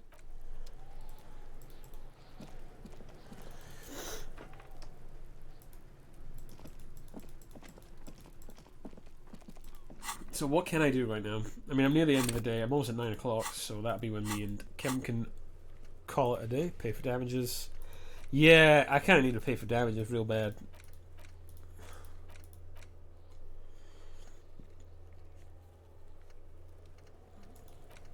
Get a reliable low down. Yeah, I've got to ask a rich person for help because I'm not sure what I'm talking about. Jesus Christ. Oh no, I've known this. So, start, crash, turn.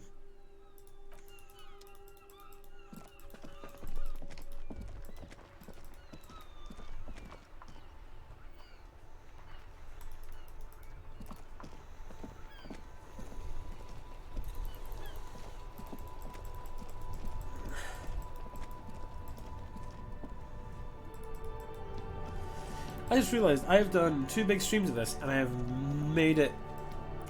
not made it remotely past. Some great stuff also cracked the payment like an eggshell. It could have been caused by an earthquake. Each foundation is more tracks.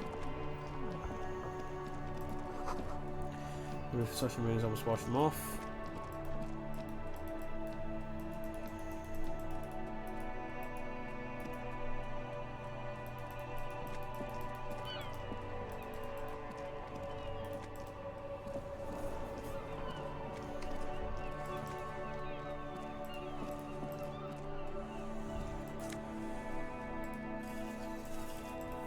Nose fed, grand.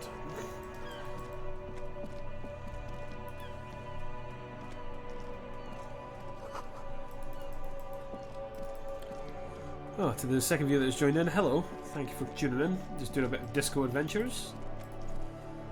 Just, if you've never played it before, highly recommend this, my friend. If you like, if you like well-written games, and if you have the stomach for the dialogue, like the amount of dialogue that is in this game, because there is a lot.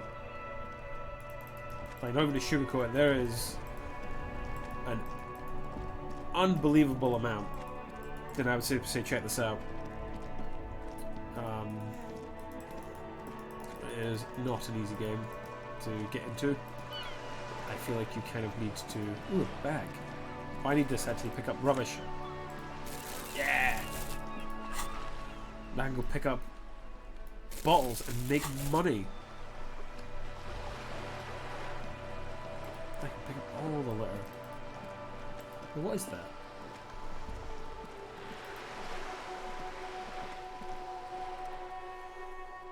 This cooperative viewer is facing southwest. Home slot is full of fossilized bubblegum running the machine permanently inaccessible. Poor little viewer. Look inside. A thick layer of graffiti covers the lenses. You spell out the word Onuk on the other side with N and C scribbled backwards. That's Kuno on the lens. Of course it's Kuno.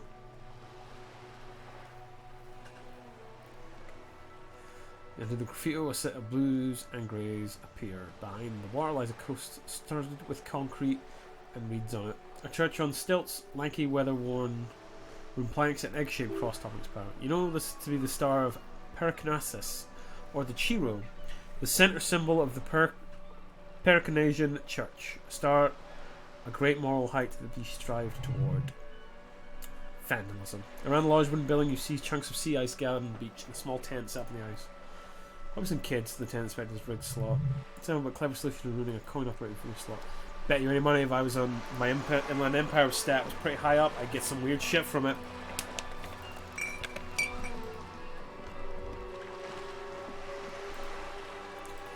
Oh. But yeah, chat, how's your day been? Now that we're approaching the end of the workday, if you're in the UK. Because mine's been pretty relaxed for me, personally. I think in terms of my personal work stuff, I'm feeling pretty good.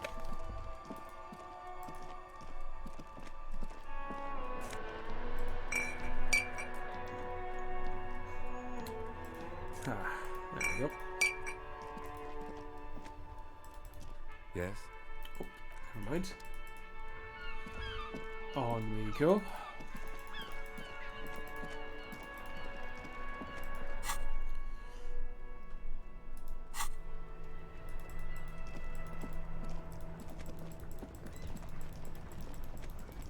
Oh no, too far.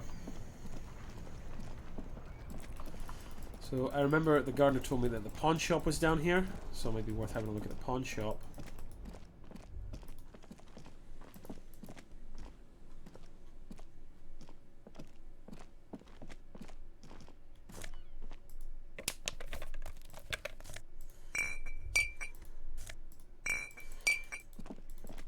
Like I'm collecting, like I'm doing recycling to try and get this stuff done. Butter sign down.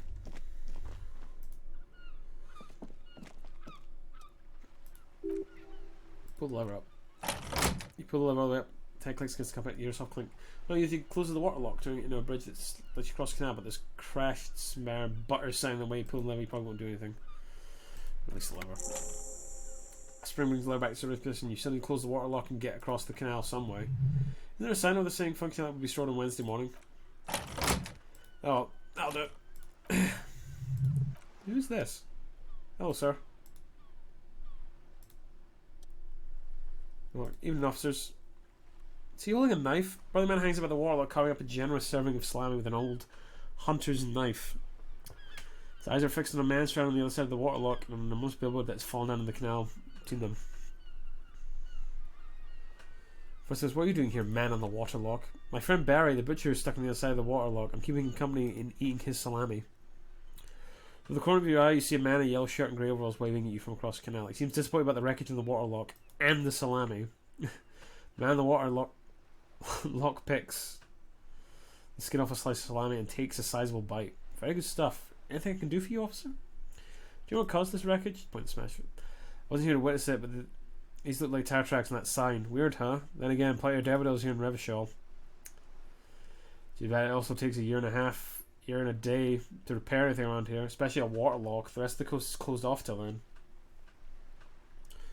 What's left that does nothing there? It's supposed to operate the waterlock, but it's noted it's all junk right now, today because of the blockage. Safety measures. Turns out the panel needs a special key to be reactivated. Won't anyone move the waterlock with debris still in the channel. I'll be restarted on Wednesday morning. He nods his head towards the control panel. You want to do the honours when the time comes? Do I ever? Not enthusiastically. Of course. Great, just drop in on Wednesday if you want to see the waterlock at work. They say the cancel crew will be here at 7:15. He gets a fresh slice from his salami. The ghost part of the map is inaccessible until the third day. Can I have some of the salami? Sure thing. Because I've a slice of salami. Thanks, buddy. It is salty, it's savoury, it's chewy. The handle makes the salami more tasty.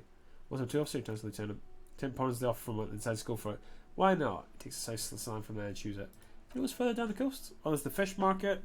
An abandoned fish market. A bizarro church. Not much use to the congregation though. But there seems to be something wrong with it. Thanks for a moment. Yeah, not really much else. Just bombed out ruins. Right, bye.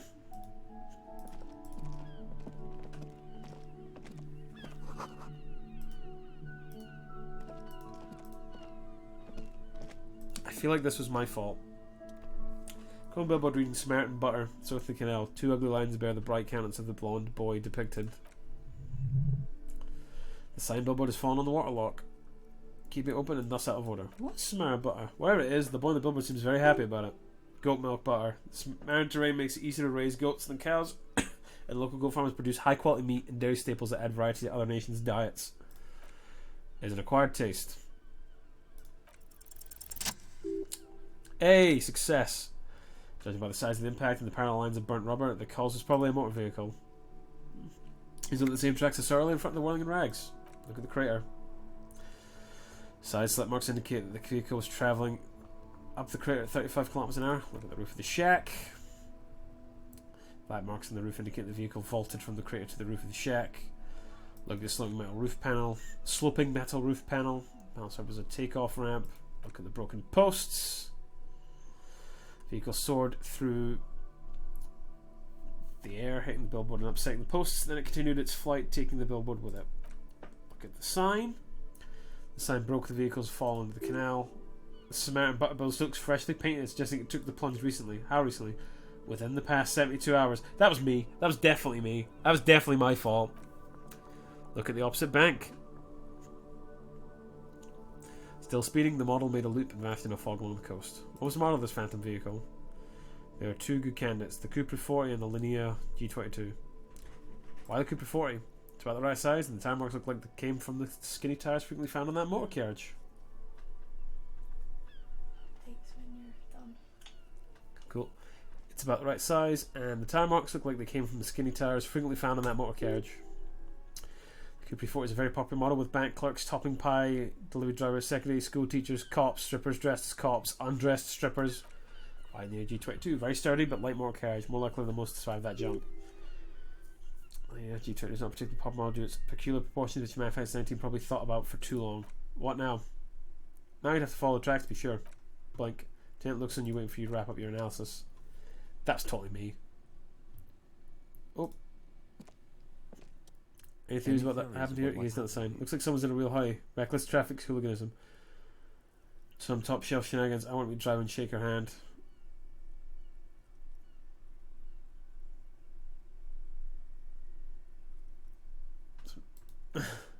What kind do you think it was? Seems impressed. That's quite likely from what I could tell.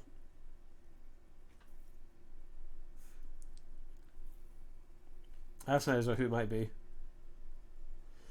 Oh. It has to be someone really cool and courageous. I suppose that narrows it down somewhat. Fortunately, we're not traffic cops. Should we get back to the murder? We should bring the driver to justice. Besides, if we must. It's gonna be me.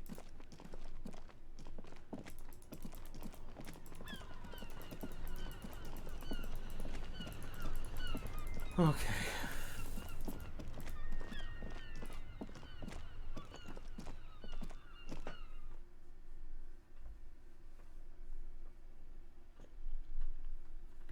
Ash. Sorry, my little cat boy has just walked in the room, stared at me, and then walked away.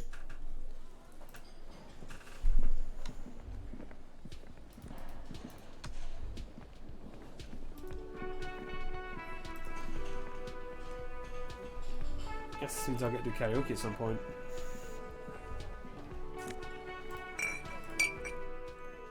If you totally sing karaoke here, the first chance you get, your emotion needs to be expressed. People need to know of your vast oceanic soul. My soul is immense, Arlene. It needs to be heard through a PA system by other people. What should I sing when it comes to it? You should sing the sad small church song from that tape you found. Thought it was obvious. Of course, they'll really get a gauge of my soul with that one. Serves them right. Wipe that smirk off their face with your sad, tragic song. Who's laughing now? No one.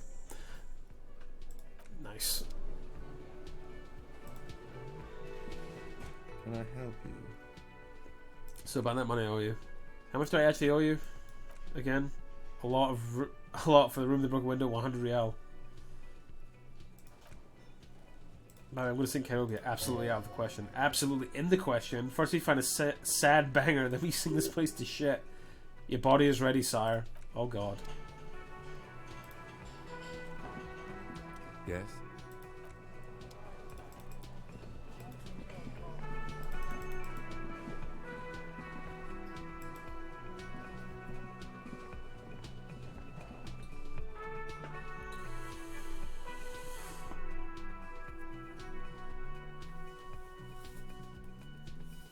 Oh.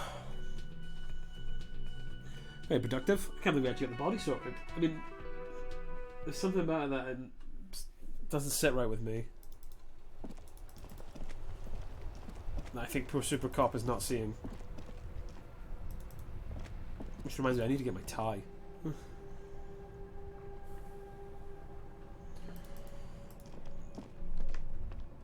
Do.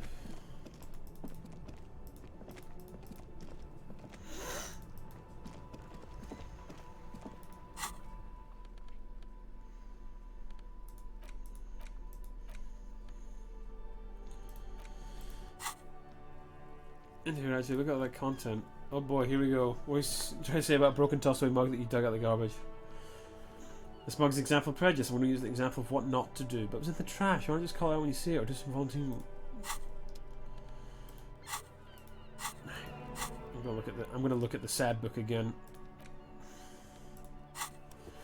You've got the trash cabbage papers. Yep. Smell the ledger. It's an extension of rotten flood is rubbed on the cellulose. It now forms the base of the experience. The space surrounded by a faint air spoiled meat, the stuff of death itself, and the spring liberty with the citrus zest of toilet cleaner. You know, like the bits they put into the public piss bowls, probably called Firma Discreet or Axel or something. At some point in this journey, the ledger has seen the inside of a public toilet. Which toilet would that be? Remember when I said the smell of the upstairs bathroom was so rank they should have sent a poet to describe it?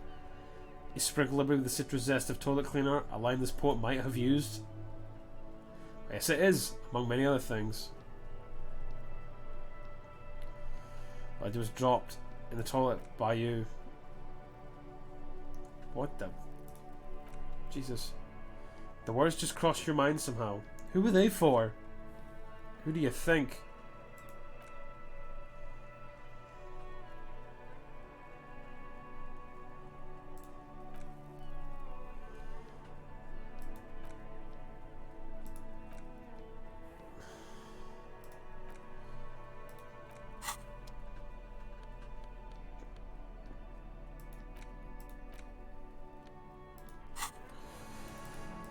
Oh, man. My guy, you are falling apart.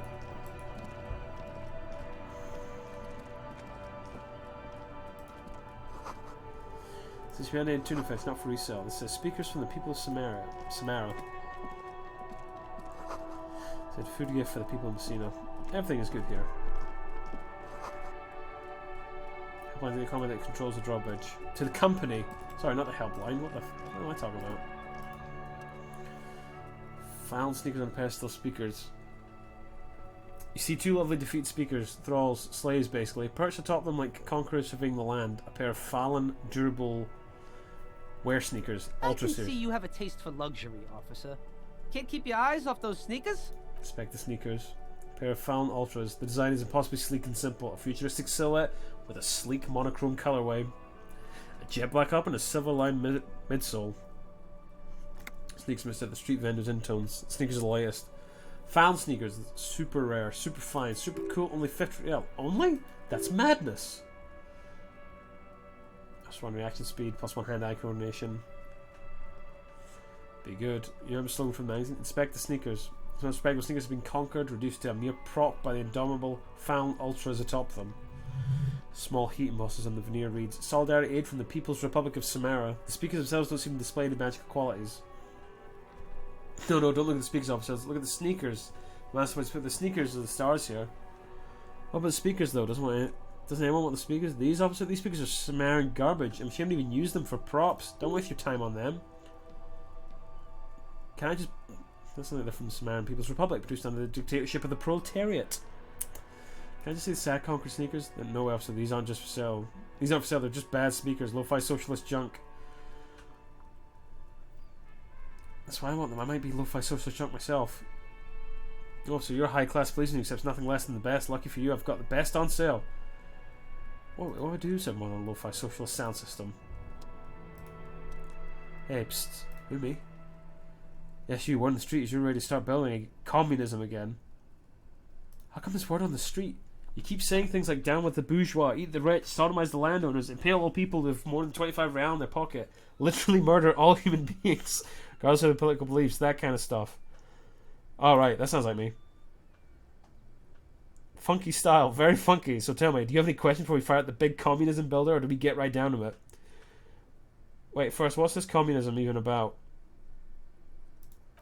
Failure. It's about failure. I don't do failure. Of course you do. You are failure. You are communism. Absolutely vanquished, beaten, curb stomped, shat on, while everyone else is out partying, having a callous laugh.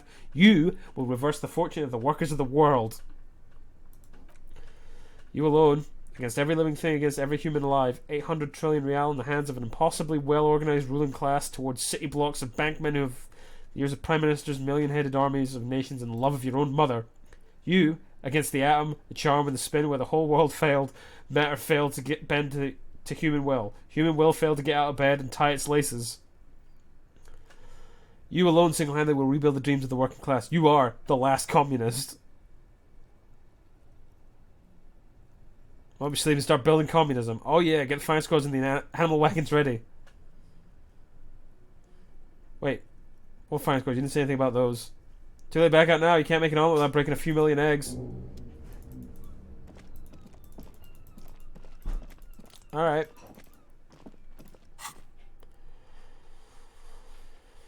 Oh. What am I? You see a Samaritan street vendor surrounded by a motley assemblage of goods. When he realizes you're looking at him, his face breaks in a wide welcoming grin. The name Siling is embroidered over his breast pocket. Happy shopping, officer. Everything's cool here. What's so cool? Everything's cool. The goods are cool, the customers are cool, the place is cool. And one more thing, officer. You're very cool. I am very cool. You feel a twitch in your index finger. There's a finger shoot out of Bruin.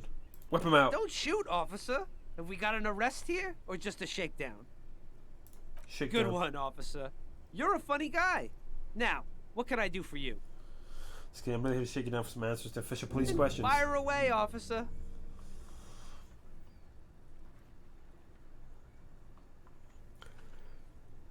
What kind of stuff you selling here? One of the coolest goods around the show. I've got sneakers, speakers, extremely comfy pants too. Try to get them on right here. No shame, only freedom. Where'd you get those comfy pants? I'm an entrepreneur, officer. He begins counting on his fingers. I've got sources, buyers, suppliers, distributors, manufacturers, wholesalers, all extremely cool and above board.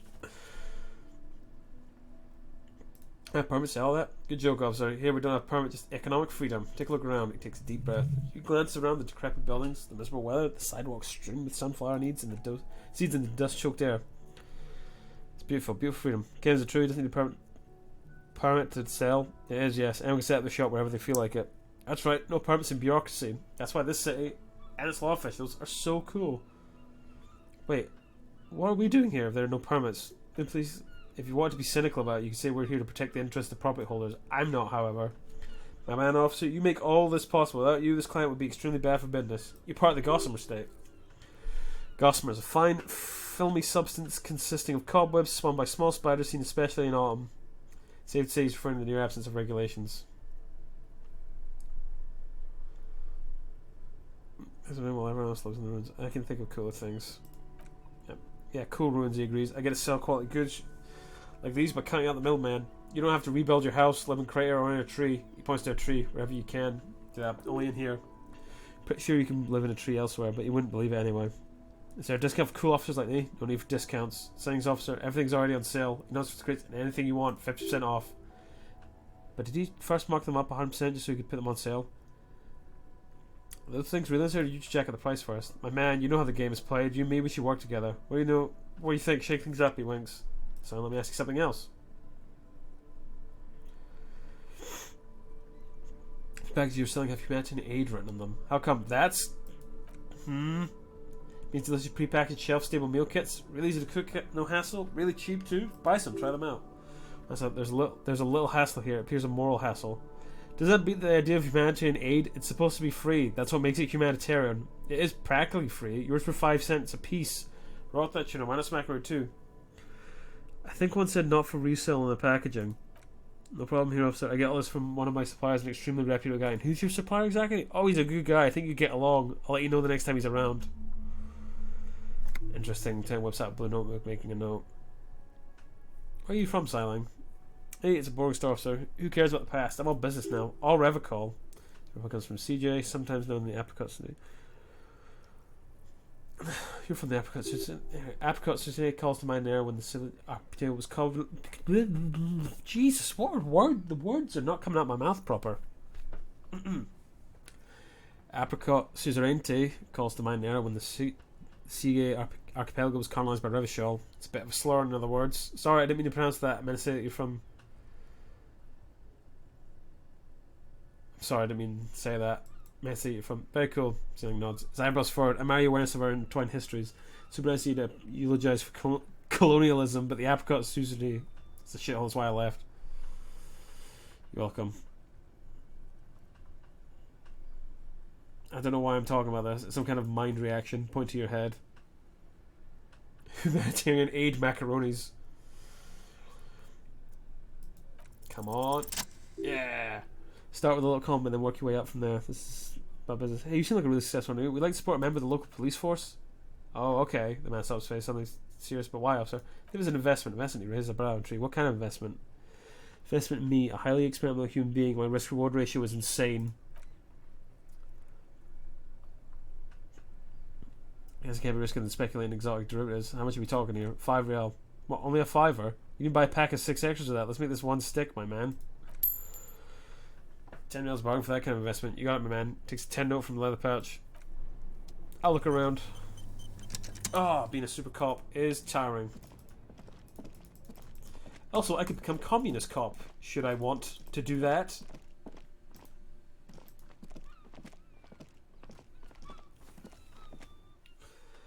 Let's all go to the pawn shop.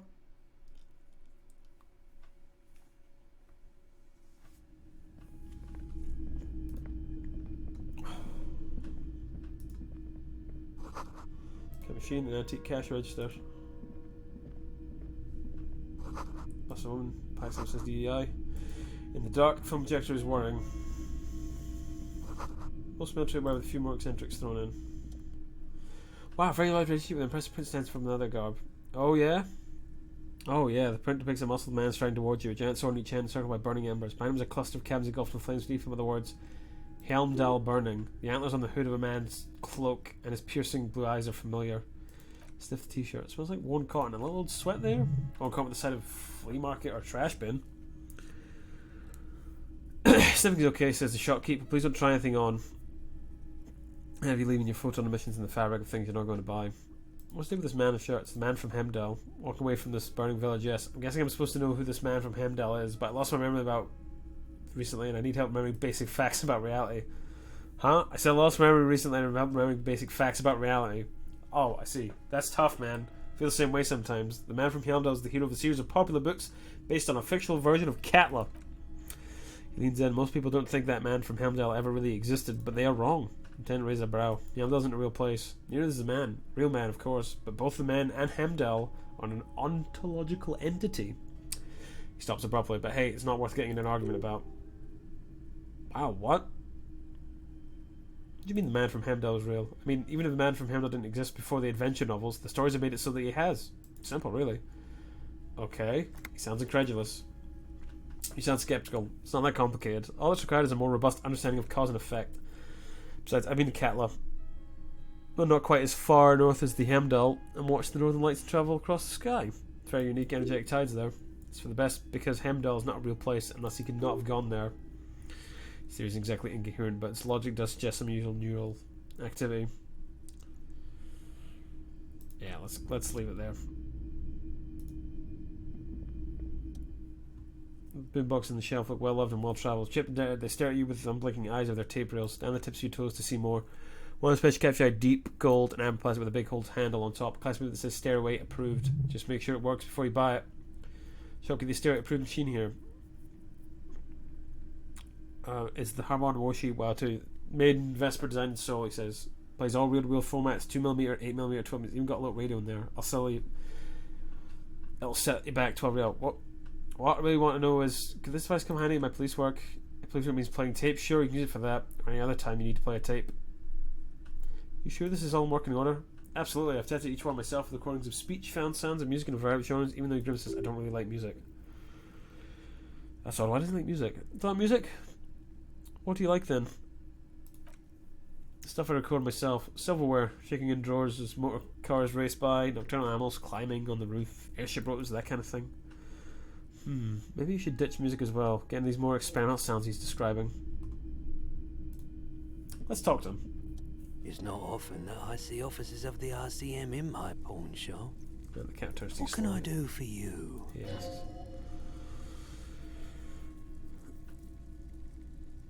Sorry, I feel like I'm interrupting you. Not at all. I guess I haven't had many customers lately, RCM or otherwise. Who are your customers usually? All kinds of people come through here. Locals, travelers, people looking for a deal, people looking for a keepsake, people who are terminally bored. As you can see, I have a wide selection of goods for everyone to choose from. Oh, it's quite a collection It indeed. keeps me entertained.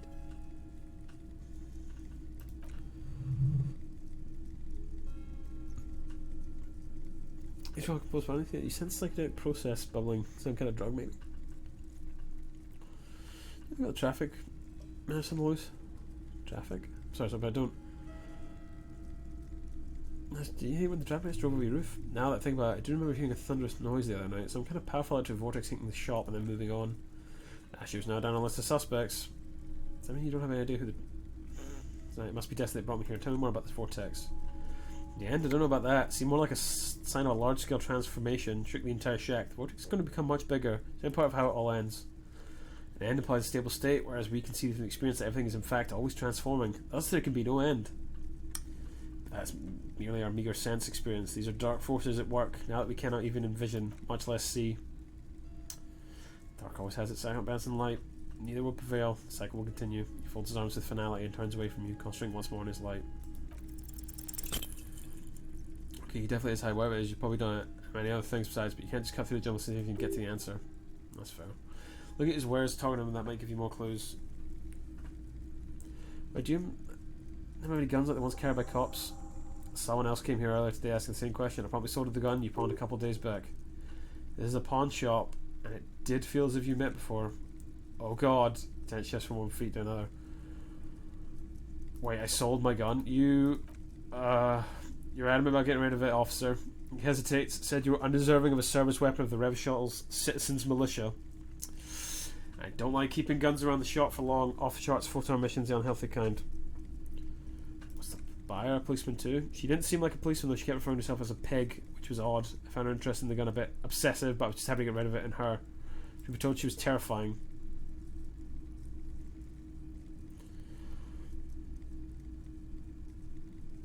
Maybe she's relying on us, she knows better than we can. It's possible in these parts of town we ought to find her and discourage her from taking justice in her own hands. He looks around worried. I didn't work to find this bar. I really wish she was coming from or where she went. You're in a haystack, there's nothing you can do about it now. You'll just have to hope you luck upon her somehow. He said no. Let's look something else. That's something I'd like to sell.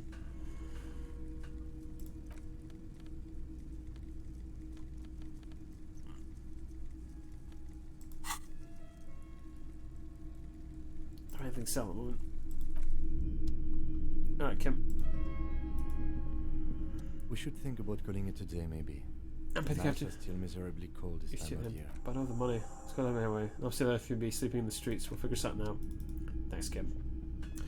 So let's go get this sorted.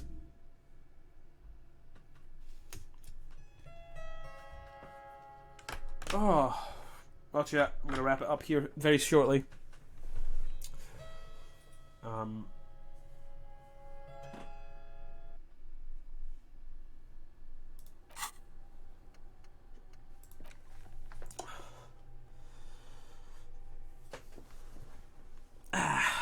Sorry, chat. I'm just moving my position. What the fuck is finger pistols? Snapping to them out. You promised a gun. That much certain. That's why you became a cop. Yeah, here you are, walking around with idle hands like some sorry-ass loser from the street. Something you're supposed to be solved case by that, like talking to people. How are they going to believe that you can protect yourself and from savages about farm? This ain't right. You need to think around the problem and you need to snap your fingers at people if you do. I kind of want to get Apocalypse Cup. I want to know what the White Morning is. The fact that it was so horrendous that it caused me to pass out.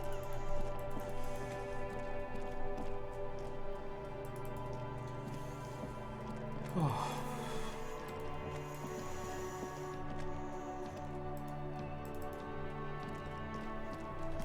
I have a suspicion. Hello again, officer. How are things? So wait, you're still here.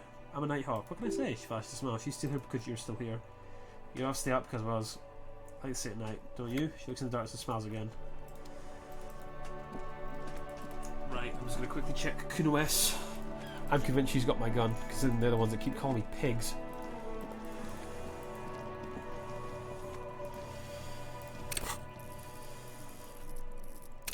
Surely I can get through to him. Surely.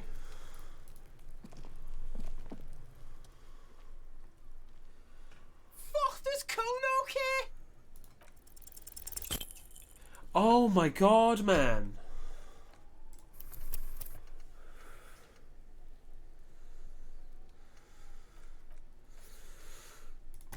Why can't I get through this shit?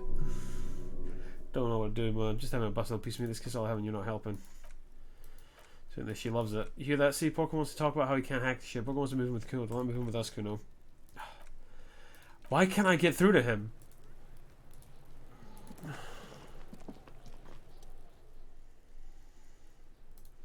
Oh, get the fuck out of here, face! You got something? Talk to me!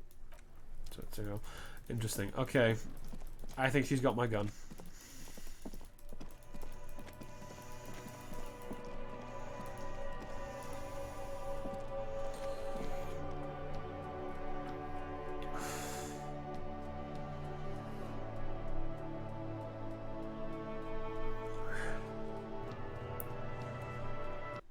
Kuno was a fucking nightmare, man. Like... Can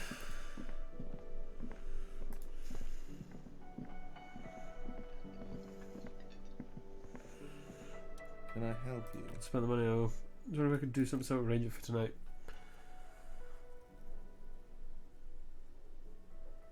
Does that arrangement include you paying me for what we already agreed you owe me? Come on, man, after everything I've been through. What about what I have been through, huh? You're not the goddamn protagonist of this story.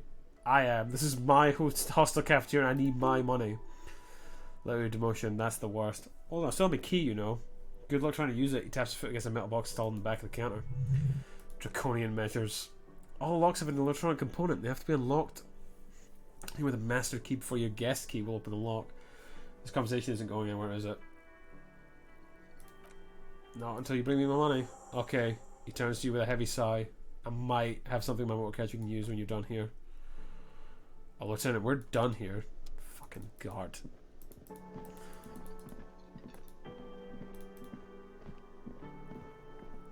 Hey, guard. He owned 3 cafeterias. Fucking dick. Oh well. We're getting there.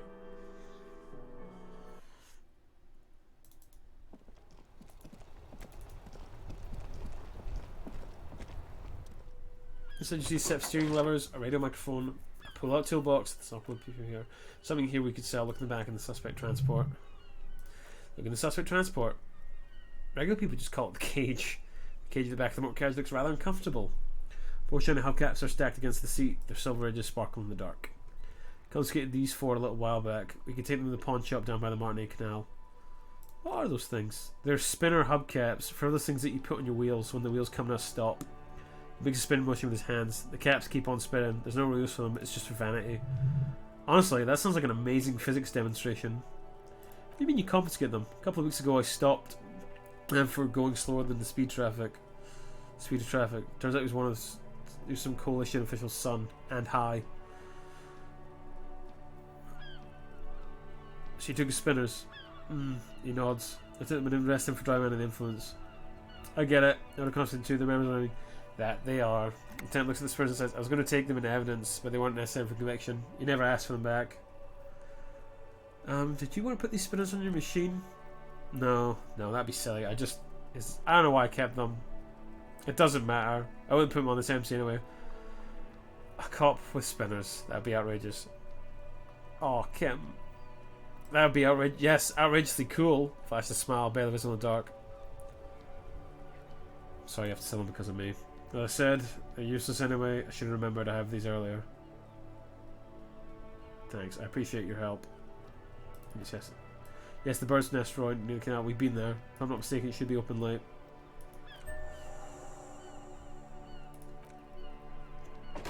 Okay. You good soul.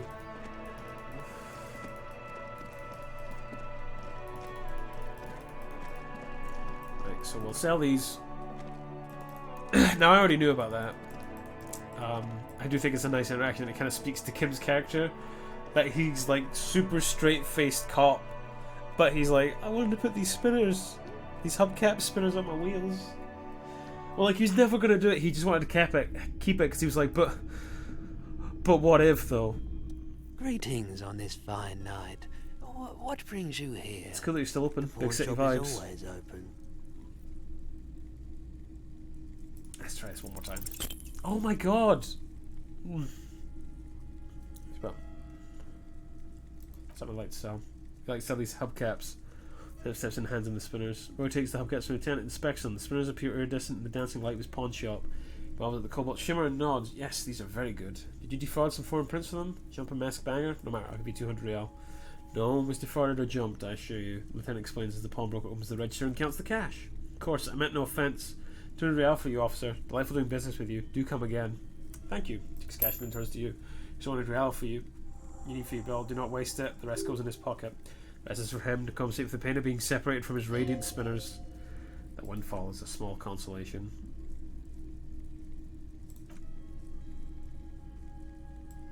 Cheers. Kim, you're a fucking hero.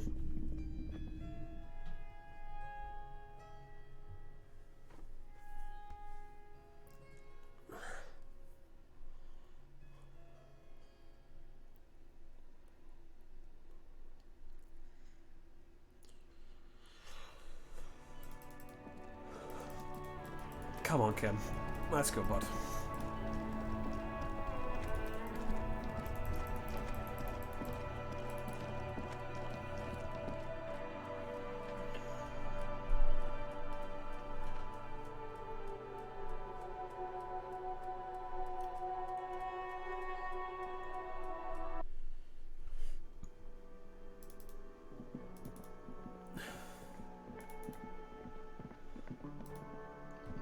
There you go, you dick. And have your money. Here it is. Sorry for the trouble. Great. Thank you, officer. That's all I wanted. Payment for services rendered. If you continue to stay here, I just ask that you please pay your nightly bill in advance starting tomorrow. Takes out his keychain and fills with the mechanism behind the counter. The electronic lock to your room has been disabled till 9 tomorrow. Please pay for each night in advance starting tomorrow. 20 real per night. Opens his wallet. I'll take a room here too. Of course. Takes my hands on my keyring. Always happy to have officers from the RCM as guests. Anything else I can do for you? Come on, Kim.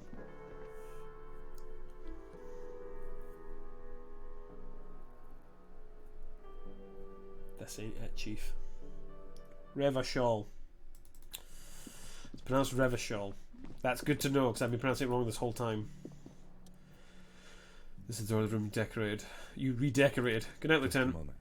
You had some questions earlier, I believe. And besides, we should discuss our progress on the investigation. Let's go out to the balcony. Alright, let's go. Still not got my tie. That upsets me, I've still not got my tie. Especially since I had it initially from another playthrough. But then I forgot to save it like a dick.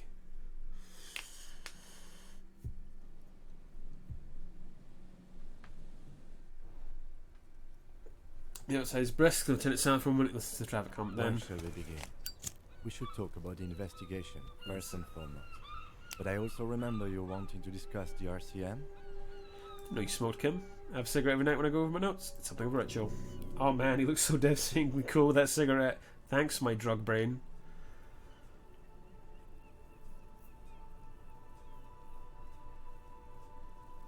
I might want to pick up something. Do you have any cigarettes? Apologies, but I only brought one with me. I have exactly one cigarette every night while going over my notes. How'd you get so cool, Kim? Light of cigarette that makes a fleeting smile. You mean this? He flicks the F. This isn't cool. It's a necessary trial of will and unhealthy. Yeah, were he to quit, he would lose the cool factor. This man relishes his cool quite a bit. Below it all. Right then. Debrief. How did they today went? Performed a thorough initial inspection of the body, so that's good. One can say it's the main thing to do in a murder. Then you shot the body down, which was, you paused to search for the right word, quite the shot. Damn straight. I'm a sharpshooting cop. This occasion I must agree. At any rate, your shot enabled us to perform a field autopsy of the victim. Found some things we can really work with. I still feel like we missed something, but it's up to the boys in processing now. We did perform a thorough series of the crime scene, that's great. As for interviews, my list of people to talk and peer about it. I mean, he takes a deep breath and looks at the city. That's my forte, like most cops. I understand how important communication is in a line of work. I'm glad we can agree on that, at least. We weren't able to find the union leader, Everett Clare, much less interview him, so that's on the do-do list for tomorrow. We didn't talk to Pine's rep, we must do that tomorrow. Although today was exhausting. What's with the running? What's with all the running? You run a lot. Is that standard piece of 41 practice? Yes, it's part of the Jamrock Shuffle. He nods thoroughly, tapping his finger in a cigarette. It's impressive, especially for a man your age. And in those heels. Your snakeskin shoes and smile suddenly. Nice shoes, by the way. I like the green. Goes with the orange. So our powers exactly, the RCM. They're quite limited, actually. The power officers of the Revshell Citizens Militia exercise most frequently is imposing fines of up to 1,000 real for offences in accordance with an interdepartmental schedule. Would that be an easy power to abuse? Yes, or indirectly as citizens. Indirectly as citizens can always request records from the local station. Officers of the RCM have known to take bribes less than the prescribed fine amount of found and finds trust in the RCM. 1,000, why not more? The RCM's prime role is to ensure safety. We're not really supposed to put any part in the economic structure of Revshell. Okay, what else? Arrest people, of course, but rather than bring someone in directly, it's preferable to serve a station call slip. It prevents confusion and overcrowding. Wait, how can you be sure the arrestee will show up? You can't. Those who don't show up are fugitives, though, and have fewer legal rights when they are eventually caught. It's about power projection. Thus far, they seem to mostly show up. I see. And if someone resists? As you may have gathered from the fact that we are expected to carry a record of our kills, like the one in your watermarks, we're permitted to use whatever force is necessary and strongly admonished not to abuse that power. Wait, so if I kill someone on duty, you have to supply compelling evidence why it's necessary to use lethal force? In these cases, your partner is usually your witness. Not a good position to be in, by the way. Internal Affairs handles these cases thoroughly by cross-examining you for inconsistencies. It is hard to cover for anyone, which is for the best. What happens to the people we convict? We don't convict, we arrest and send them to coalition government courts in Kuron and La Delta. The prosecution works off our testimonies and records, which is why it's paramount to keep them. He taps his coat pocket where he keeps his notes. Who makes all these rules? The coalition government and the moral intern more broadly. The RCM was formed by the coalition government to restore order in the international zone after the revolution. So we did. Now we attempt to maintain the order, no more, no less. His gaze is absolutely fixed on a window below that just went dark. Or perhaps it's better to say we were allowed to form as a point of contention whether the citizens of Revshell or the coalition government founded the RCM. Let's say it was the citizens. Be sentimental if you like. Either way, the moral intern leases us the right to keep peace in the city, and they will take it away if you misuse it. Or if they think you do. Moral intern, what is it? Moralist International, or the world's largest political organisation. Goes in a cigarette, you know who they are. They run this place after the revolution failed. I really don't know, that's how bad it is in there. Okay, they're a union of centre, left and centre right parties across the Real Belt. Our coalition government is just one of its many projects. They also run the ICP, EPIST, most intergovernmental organisations in the world. What do they believe in?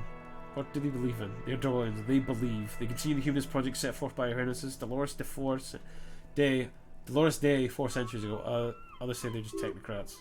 Those others say they continue the humanist project set forth by Dolores Day. What do you think of them? Moral and turn, in fact, are a fact. I try not to have opinions on facts until they change. And he looks to see below. It doesn't look like that's about to happen. It's more than that. There's some kind of affection in him.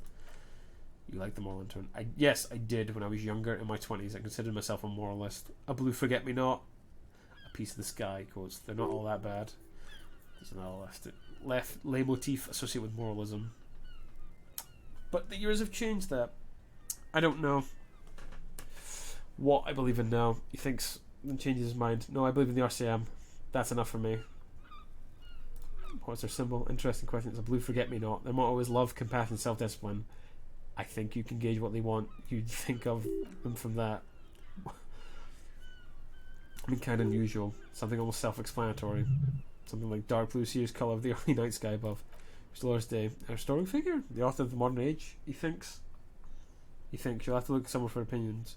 The of humanism is too abstract for me. I have an opinion on moral intern. Good. Things about it there. Read them here.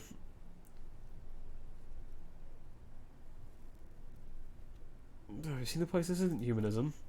We're in what's called the twilight of international law. The laws we claim to enforce come from the MI. Without them, we are simply vigilantes. So yeah, vigilantes is okay with me. And you will adore Martinet. For many of these people, the Union, especially, vigilantes, precisely what we are. Personally, I don't enjoy it much. He looks at the roundabout.